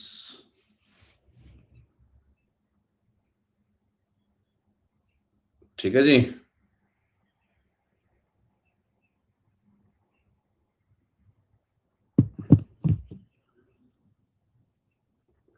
अब एक चीज ध्यान रखो, biotech के अलावा जो cancer treatment होता है लोगों का, उसके बाद ये दोनों इम्यून रिस्पॉन्स बूस्ट करने के लिए भी इस्तेमाल होते हैं।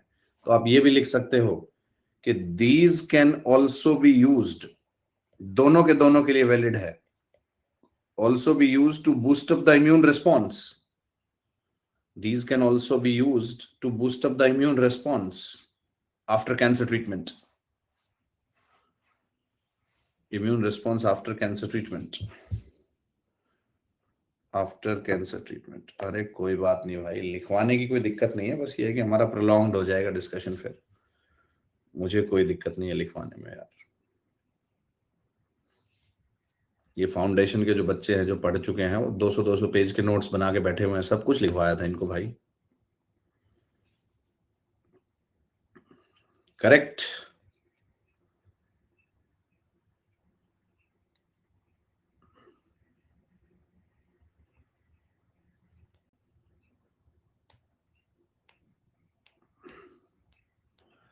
हाँ तो क्लास तो लेनी पड़ेगी भाई, फाउंडेशन में मेंस की भी चीजें होती हैं, कई चीजें हैं। Is it fine? Okay.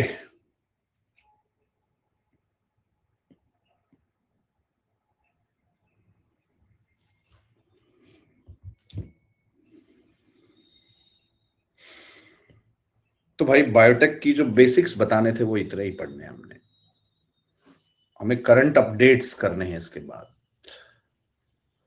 Will have to do the current updates. Foundation के नोट्स दिला दीजिए, वो इनसे पूछो, इनका इंटेलेक्चुअल प्रॉपर्टी राइट है, वो मेरा कोई लेना देना नहीं उस चीज से भाई। ये अपने नोट्स पढ़ें, दूसरों को शेयर करें ना करें, वो इनकी मर्जी है, मेरा काम नहीं है।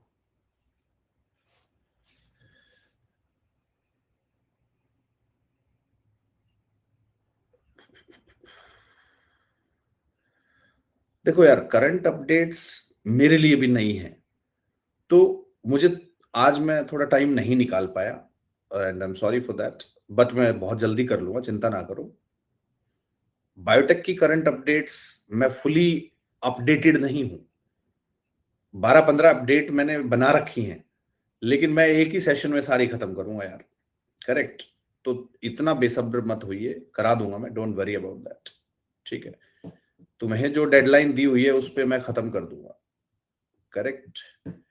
इसके बाद 16-17 से हमारे सेशंस लंबे होने वाले हैं, थोड़ा टाइम भी बढ़ाने वाले हैं हम, क्लास भी हो सकता है डबल भी कर लें कभी कभी। Correct. Is it fine? PYQ scheduled है इन द कमिंग वीक, पहले एनवायरमेंट फिर साइंस एंड टेक, पीवाईक्यूज भी आ रहे हैं अब तो। Yes, I was busy in some classes, वो कल खत्म हो जाएंगी सैटरडे को, तो उसके बाद हम लोग बस फिर तुम ही हो, फिर फ्री फ्री हैं हम लोग। Correct. That is what is there.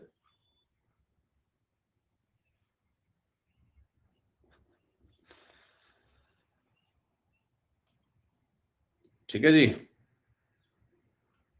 ये आपका पूरा बायोटेक बेसिक्स वाला जो हमने पढ़ना था वो कर लिया है, मतलब अपडेशन वाला पार्ट पेंडिंग है, अपडेशन वाला पार्ट पेंडिंग है, और इसमें अपडेट्स भी काफी हैं यार। यस, इसमें अपडेट्स भी काफी हैं, जैसे हमने जेनेटिक एडिट जीन एडिटिंग के टूल्स पढ़े, उन जीन एडिटिंग के टूल्स में नए ऐड हो गए हैं, ट्रांसपोजोन बेस्ड जेनेटिक एडिटिंग आ गई है, आरएनए शिफ्ट्स का कॉन्सेप्ट आ गया है। करेक्ट। तो और नई हमने कुछ एडिटिंग के मेथड्स निकाले हैं, तो कई चीजें हैं भाई, will talk about those. Is that fine?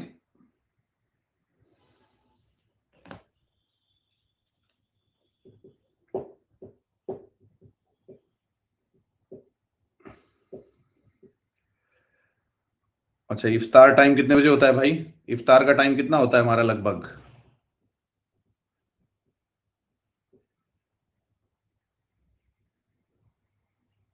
Approximately 7। तो यार फिर वो तो माथुर सर की क्लास हो जाएगी 6 बजे, वो तो प्रॉब्लम तो वही आएगी ना हमारे पास। That is the thing.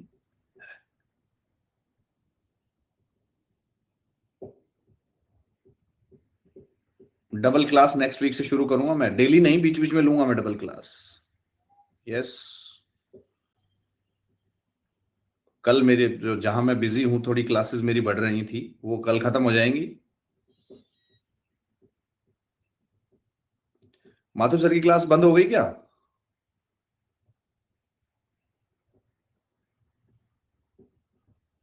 कल तो है ना माथुर सर की क्लास?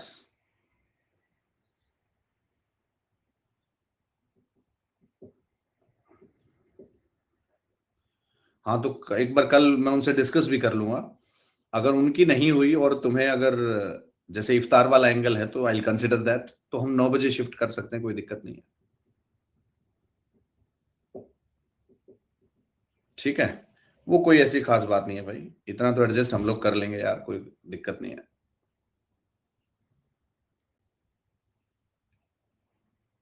अगर सर की क्लास क्लैश नहीं हुई तो, नहीं तो दोनों में से एक तो फिर शाम को होगी, but I will see that, कोशिश करूंगा मैं हो जाए। ठीक है जी। सुबह वाली थोड़ी सी दिक्कत है यार। सुबह भी ले सकता हूँ, ऐसी दिक्कत नहीं है कि बिल्कुल ही नहीं ले सकते। Correct.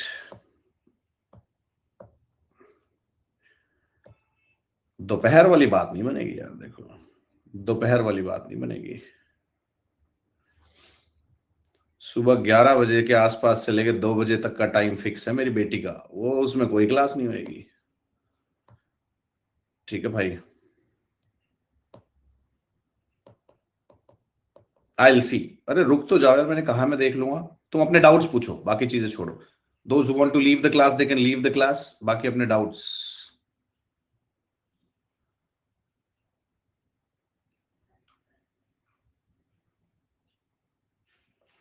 Mini satellites, they show more polymorphism, and micro satellites, they show less polymorphism. हाँ ठीक बात है भाई, मिनी सैटेलाइट ज्यादा पॉलीमॉर्फिज्म शो करते हैं, करेक्ट। मिनी सैटेलाइट्स का यूज इसलिए ट्रेडिशनली ज्यादा हो रहा था। आज के बायोटेक ही खत्म हो गया भाई, सिर्फ करंट अपडेट्स बची हैं। यस।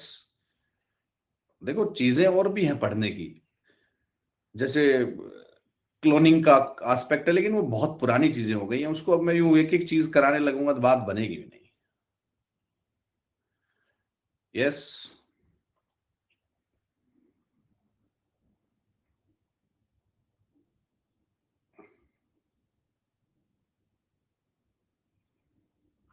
रुक जाओ भाई, मुझे डाउट तो देख लेने दो तुम्हारे।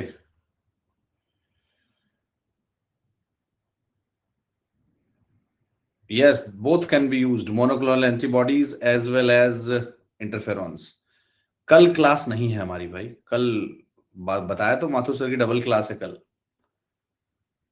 We do not have class tomorrow.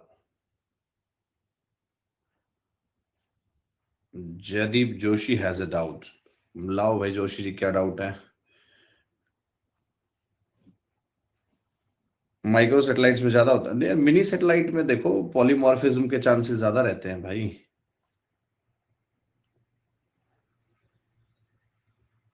Molecular diagnosis का टाइम गया कहाँ, मॉलिक्यूलर डायग्नोसिस पढ़ोगे यार?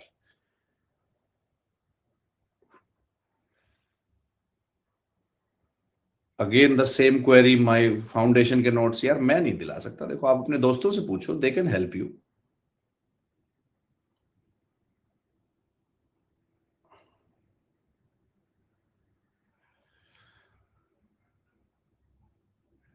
तो ये जो जीएम मेज वाला क्वेश्चन आप मुझसे पूछ रहे हो विकास, ये मेंस में अटेम्प्ट करेंगे हम।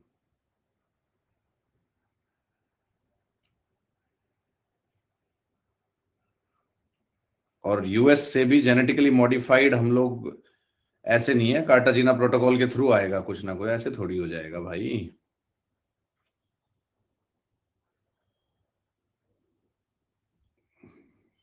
एग्जाम्पल ऑफ मोनोक्लोनल एंटीबॉडीज लिख लो, निपाह, एंटी निपाह है, एंटी इबोला है, एचआईवी की भी बना रहे हैं। ठीक है, और कोई डाउट है क्या तुम्हारा? ACE2 मैंने तुम्हें पढ़ाया नहीं वायरस के साथ, ये एक रिसेप्टर साइट होती है। We didn't refer the term ACE2 in virus.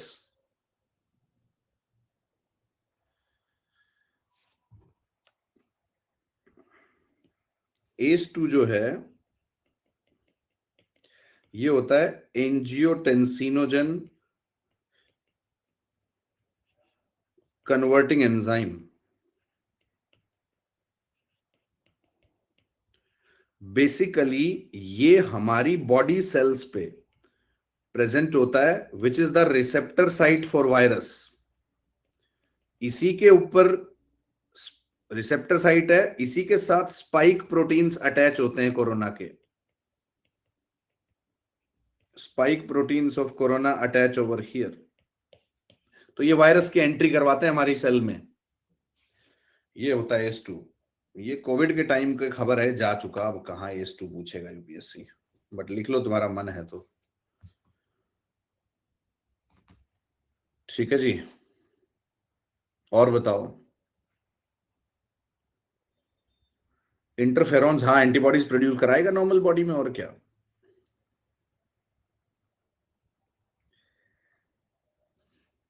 Double defence line में aflatoxin defensin is used in immune response generation and RNA is used for blocking aflatoxins, correct.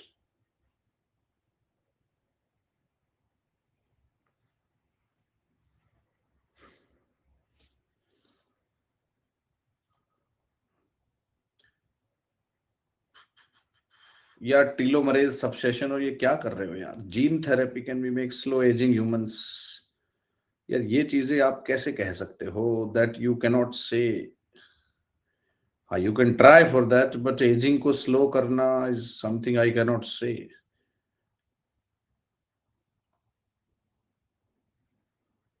अब ऐसे तो लोग ऑर्गन्स में स्टेम सेल्स डाल डाल के उन्हें रीएक्टिवेट कराने की बात हो रहे हैं। पुतिन कह रहे हैं, जिनपिंग कह रहे हैं कि 150 साल तक जी सकता है इंसान, हम ऑर्गन्स में स्टेम सेल्स डाल के उन्हें रिजेनरेट करें। यस, तो वो एक अलग चीज है।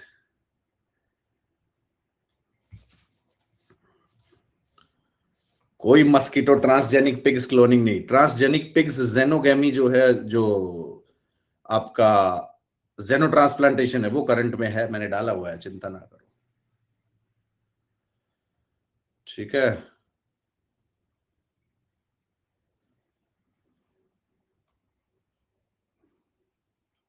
रुक जाओ भाई, एक एक करके डाउट मुझे लेने दो, ऐसे नहीं। टीएनपी बेस्ड जीन एडिटिंग, अरे यही तो मैंने कहा। अभी मैंने एक टर्म यूज किया था कि करंट में नई चीजें आ गई है, ट्रांसपोजोन। ये टीएनपी ट्रांसपोजोन्स हैं, जंपिंग जीन्स हैं। ये तो करंट में पढ़ाऊंगा भाई मैं। Birsa 101 GM rice. Birsa 101 GM rice है। बिरसा 101 तो बिरसा मुंडा साहब के नाम पे बनाया था, ये जीएम राइस थोड़ी है।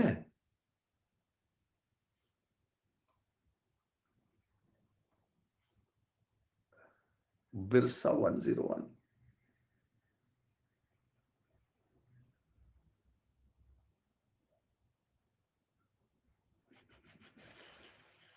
तो ये ट्रांसपोजोन वाला तो पढ़ाऊंगा भाई मैं, बिरसा 101 देखता हूं। बट जहां तक मुझे लग रहा है, Birsa 101 is not your rice variety. मुझे तो नहीं है ये सिकल सेल एनीमिया के ट्रीटमेंट के लिए। यस, ये ठीक कह रहा है बंदा, सिकल सेल एनीमिया के ट्रीटमेंट के लिए है, ठीक बात है। राइस थोड़ी था, तभी तो मैं कंफ्यूज हुआ, राइस का क्या लेना देना है इससे। सिकल सेल एनीमिया वाला करेक्ट है।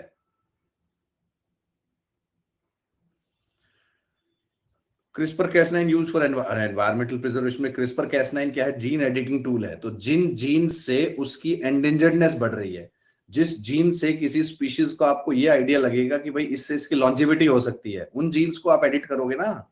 उसका यूज अब ट्राई किया है हमने, we started that particular thing. तो बिरसा 101 भाई, बिरसा मुंडा जो हमारे ट्राइबल रेवोल्यूशनरी हुए हैं, उनके नाम पे बनाया गया था ये। सिकल सेल एनीमिया के ट्रीटमेंट के लिए कुछ इस तरीके का था। ये लो, मैंने लिख लिया, ये भी करंट में ऐड कर देता हूं, बिरसा 101। ये लो, ये मेरी लिस्ट में नहीं था बट मैं ऐड कर देता हूं, ठीक है।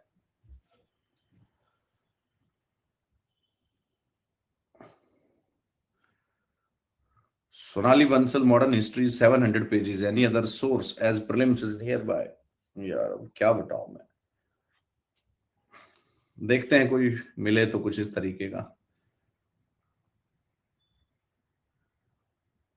हाँ, बायोडाइवर्सिटी कंजर्वेशन ले लो आप, तो एनवायरनमेंट का ही पार्ट है बायोडाइवर्सिटी भी यार।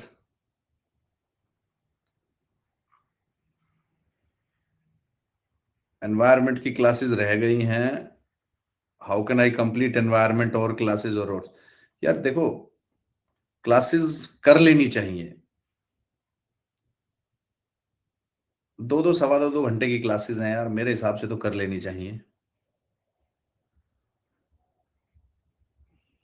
ये लॉ एक्सीलेंस क्या है भाई?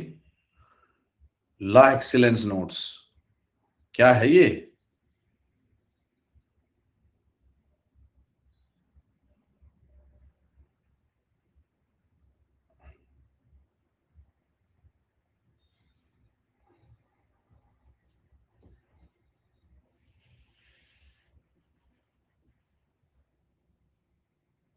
ACE2 रिसेप्टर्स हैं यार। ये ACE2 है, जैसे कैविटी बनी हुई है, इसके अंदर फिट हो जाएगा वायरस का प्रोटीन। ये कैविटी बनी हुई है, बेसिकली ACE2 लॉक है, जिसके अंदर चाबी लग जाएगी और दरवाजा खुल जाएगा।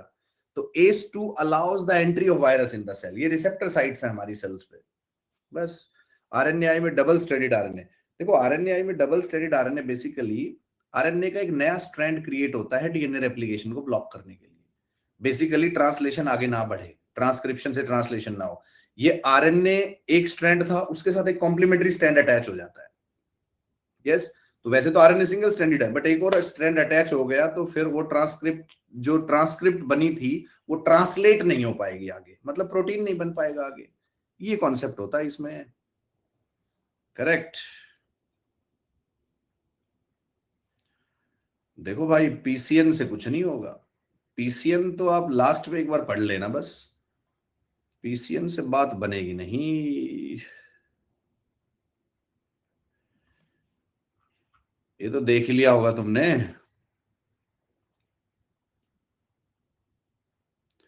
Three parents can healthy mitochondria of donor be transfer instead of zygote. अरे माइटोकॉन्ड्रिया कितने ट्रांसफर करोगे? न्यूक्लियस तो एक ही है तुम्हारी सेल में, माइटोकॉन्ड्रिया दो तीन चार होंगे, कितने ट्रांसफर करोगे भाई? तो न्यूक्लियस ट्रांसफर करो ना, एक ही है जो, माइटोकॉन्ड्रिया क्यों ट्रांसफर करना है?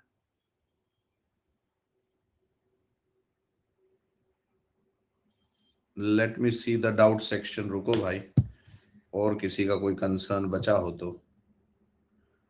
Day 2 class please. अरे यार ये सब मुझे नहीं पता। तो आप लोगों का कोई ग्रुप ग्रुप बना रखा है तुम लोग यार? खुद से एक बार सर्च कर लो यार। मैं इसमें यार ज्यादा क्या हेल्प करूं आपकी? एक बार रुक जाओ भाई।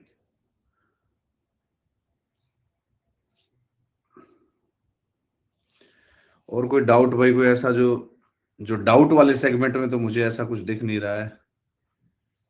चलो चैट वाले सेगमेंट पे देख लेता हूं। ट्रांसक्रिप्शन फैक्टर, ट्रांसक्रिप्शन फैक्टर तो प्रोटीन है यार। बेसिकली डीएनए से आरएनए बना, आरएनए से प्रोटीन बन गया, DNA to RNA, RNA to proteins. Correct. अब जब डीएनए से आरएनए बन रहा है, तो उस डीएनए के सेगमेंट से ट्रांसक्रिप्शन फैक्टर्स आरएनए की ट्रांसक्रिप्ट बनवाएंगे।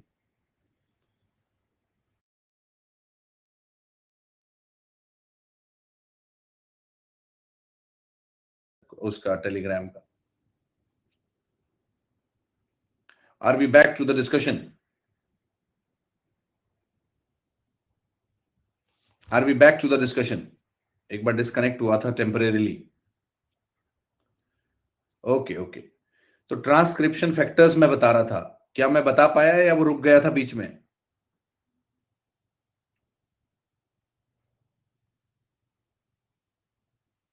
ओके, तो ट्रांसक्रिप्शन फैक्टर्स बेसिकली वो प्रोटीन हैं जो ट्रांसक्रिप्शन करवाएंगे।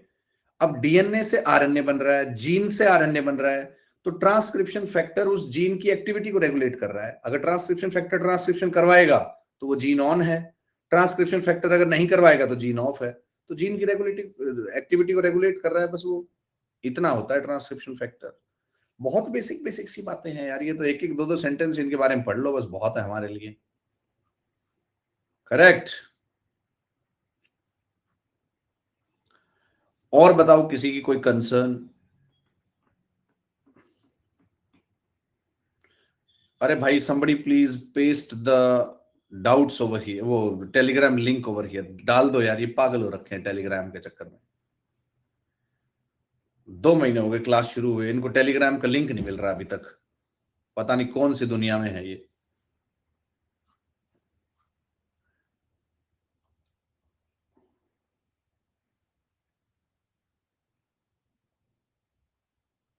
मॉडर्न हिस्ट्री हेल्प कर देना, तुम अपने आप में वायरल हो, तुम्हें क्या जरूरत है यार?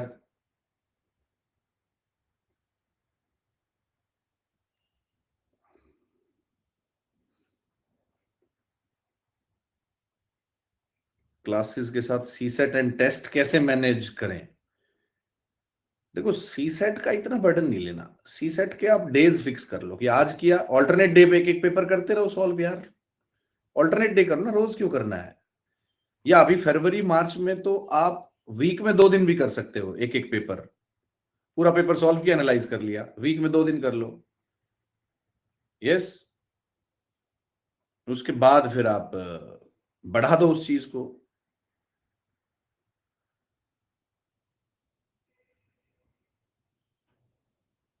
ठीक है जी। Sir, in RNAi, you said we make double-stranded RNA, so it stop making protein. So in virus which has double-stranded RNA, do not make. नहीं भाई, वायरस के लिए वो नेचुरल है, हमारे लिए नेचुरल नहीं है, वो हमारे लिए सिंगल स्टैंडर्ड आरएनए नेचुरल है। करेक्ट। सी सेट के सैंपल पेपर, देखो सी सेट के सैंपल पेपर से मतलब नहीं है मुझे। आप 2011 से शुरू करो और 2025 तक जाओ, पास्ट ईयर क्वेश्चंस पूरे 2-2 घंटे के हिसाब से सॉल्व करो। अगर किसी भी पेपर में आपके लेस देन 90 आ रहे हैं 2 घंटा पूरा लगा के, तो इसका मतलब तुम्हें सी सेट में जरूरत है, क्योंकि यहां 85-90 आ रहे हैं तो वहां 65 ही आएंगे फिर। यस, 2011 टू 2025 2 घंटे के हिसाब से सॉल्व करो। इंजीनियरिंग बैकग्राउंड वाले 10 पेपर एक्स्ट्रा सॉल्व करके जाओ, ओवर कॉन्फिडेंस में फेल होगे, कोई बैकग्राउंड काम नहीं करता इसमें।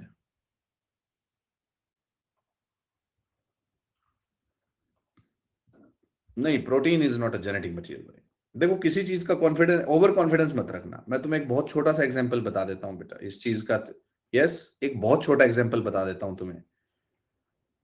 2015 का जो प्रीलिम्स था, जिसमें पहली बार सी सेट को क्वालिफाइंग कर दिया था यूपीएससी ने, सी सेट को क्वालिफाइंग कर दिया था यूपीएससी ने। करेक्ट।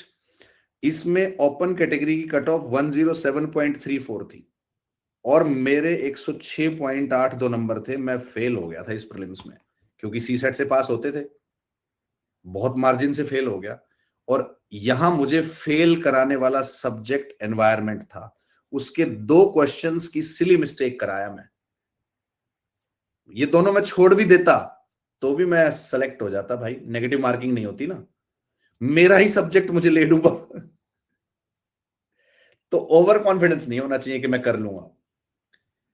तो मेरे जैसे या तुम्हारे जैसे ओवर कॉन्फिडेंस वालों के लिए यूपीएससी के पास बहुत इलाज है। तो do not be over confident.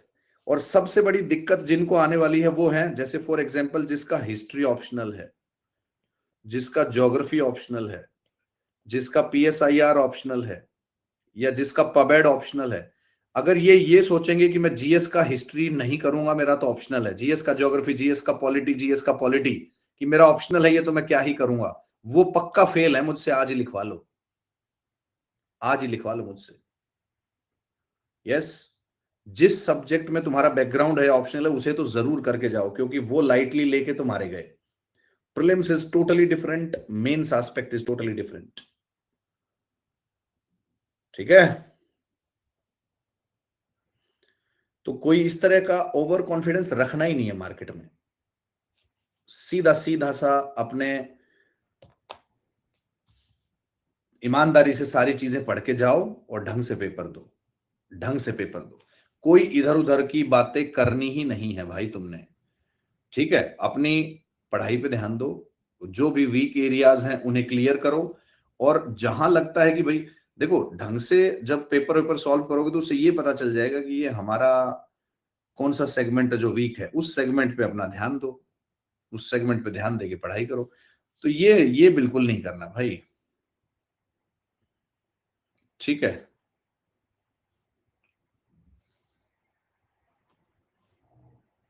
और कोई किसी का कुछ बचा हो डाउट वाउट कोई?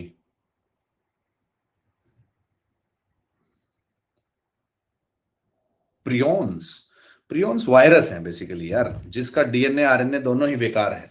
वो प्रोटीन के पार्टिकल है बेसिकली, और वो इस तरीके से कॉयल हो जाता है कि डिजीज कॉज कर रहा है ह्यूमंस में। तो प्रियॉन वो वायरस है जिसमें प्रोटीन पार्ट एक्टिव है, बस और क्या है यार।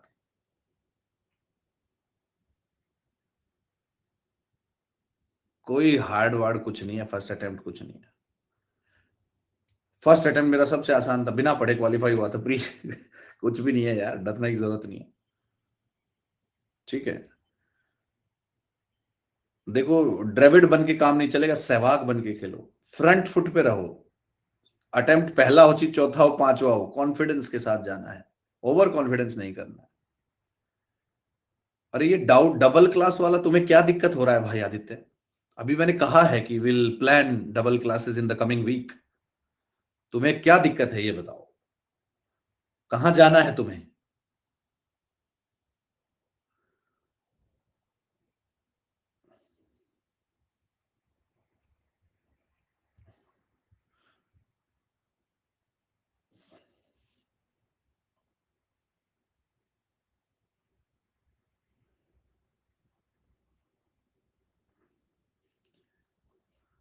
और ओवर कॉन्फिडेंस की बात ऐसी है, जो कैट की तैयारी वाले हैं ना, वो भी ये सी सेट ढंग से नहीं कर पा रहे हैं।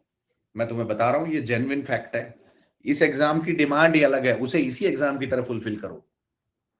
Yes, so please focus on that, please focus on that.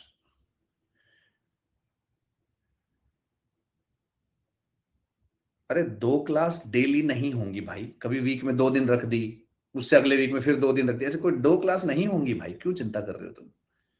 ऐसे ही पहले ही डरने लग जाते हैं यार।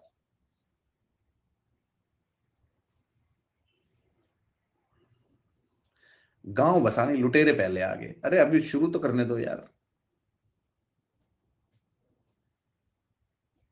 ठीक है, तो कल क्लास नहीं होगी, और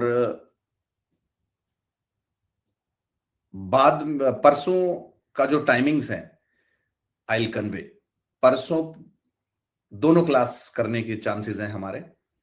ठीक है, और रही बात मैच की, तो मैच भी देख लेंगे। हो सकता है 9 बजे भी क्लास रख लूं मैं, 2 घंटे मैच देख के फिर पढ़ भी लेंगे थोड़ा टाइम। मजाक की बातें अलग है भाई, काम तो करना ही है। अरे कौन सा स्ट्रैंड आ गया आरएनए में भाई, कहाँ अटके हुए हो तुम अब यार? मैं जैसे ही सोचता हूँ लॉग आउट करूंगा, फिर तुम्हारा कोई आरएनए का स्ट्रैंड अटक गया, किसका अटक गया आरएनए का स्ट्रैंड?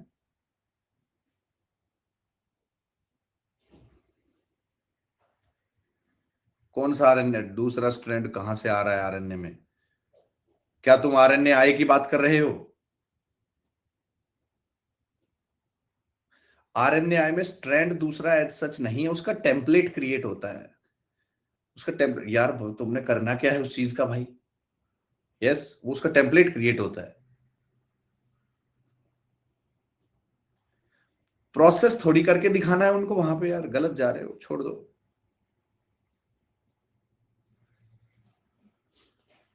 ठीक है, बस बहुत हो गए डाउट।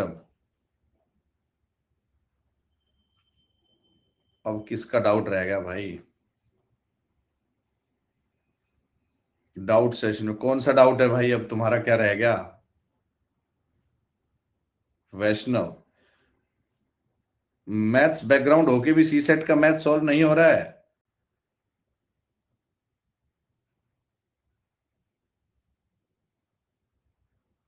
बिल्कुल ऐसा नहीं कहूंगा मैं। ये गलती कभी मत करना कि खाली कॉम्प्रीहेंशन के बेसिस पे चले गए। खाली देखो, एवरेज एवरेज तो सारा होना चाहिए यार। तुम कॉम्प्रीहेंशन के बेसिस पे जा रहे हो और कॉम्प्रीहेंशन का एक भी क्वेश्चन नहीं आया, तो किसने कहा है कि कॉम्प्रीहेंशन कंपलसरी है पेपर में? अगर उन्होंने नहीं दिया तो एक बात बताओ, एक भी क्वेश्चन नहीं आया तो कॉम्प्रीहेंशन का फिर क्या करोगे? ये कोई कह थोड़ी सकता है कि कॉम्प्रीहेंशन से आएंगे ही आएंगे। और कॉम्प्रीहेंशन ही इतना टफ आ गया कि तुम कॉम्प्रीहेंड ही नहीं कर पाए वहां पे फिर।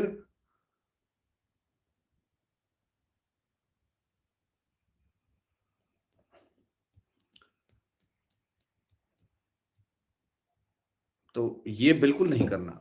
देखो, सीसेट के जो 80 क्वेश्चंस हैं उसको कभी टारगेट करना ही नहीं हमने।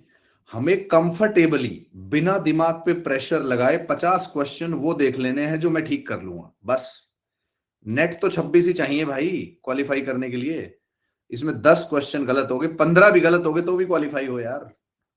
लेकिन इतनी इनएक्यूरेसी रखनी नहीं है ना। 50 वो ढूंढो जो करोगे, 80 के पीछे पड़ो ही मत। ये क्वालिफाइंग है, कोई नंबर थोड़ी जुड़ रहे हैं इसके। इसमें 170 ला के करोगे क्या जब दूसरी तरफ 70 भी नहीं आ रहे हैं तो? ये सुनो,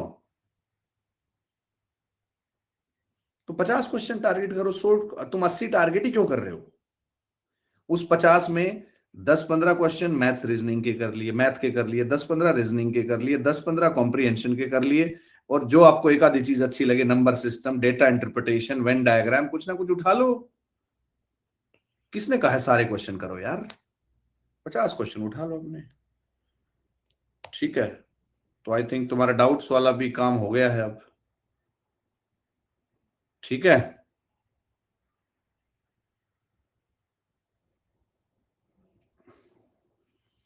जीएस क्लियर हो रहा है मैं, मगर सीसेट नहीं। तो सीसेट करो भाई, नहीं हो रहा है तो क्वालिफाई। इसमें मैं सीसेट का टीचर थोड़ी हूं, बट तुम्हें करना पड़ेगा, वो प्रैक्टिस करो। सीसेट तो प्रैक्टिस है यार। सीसेट तो प्रैक्टिस है भाई।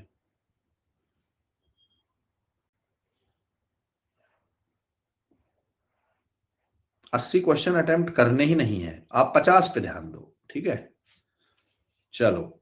संडे की टाइमिंग्स आपको वेल इन एडवांस मिल जाएंगे। संडे को मिलते हैं। हो सकता है कल रात को भी क्लास रख दें।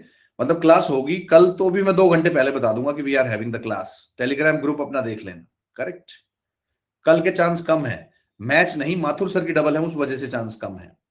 ठीक है, day time I am busy with other class. नहीं तो सुबह रख लेते, बट संडे को डेफिनेटली हम लोग मिल रहे हैं। That's all for today. Thank you, good night.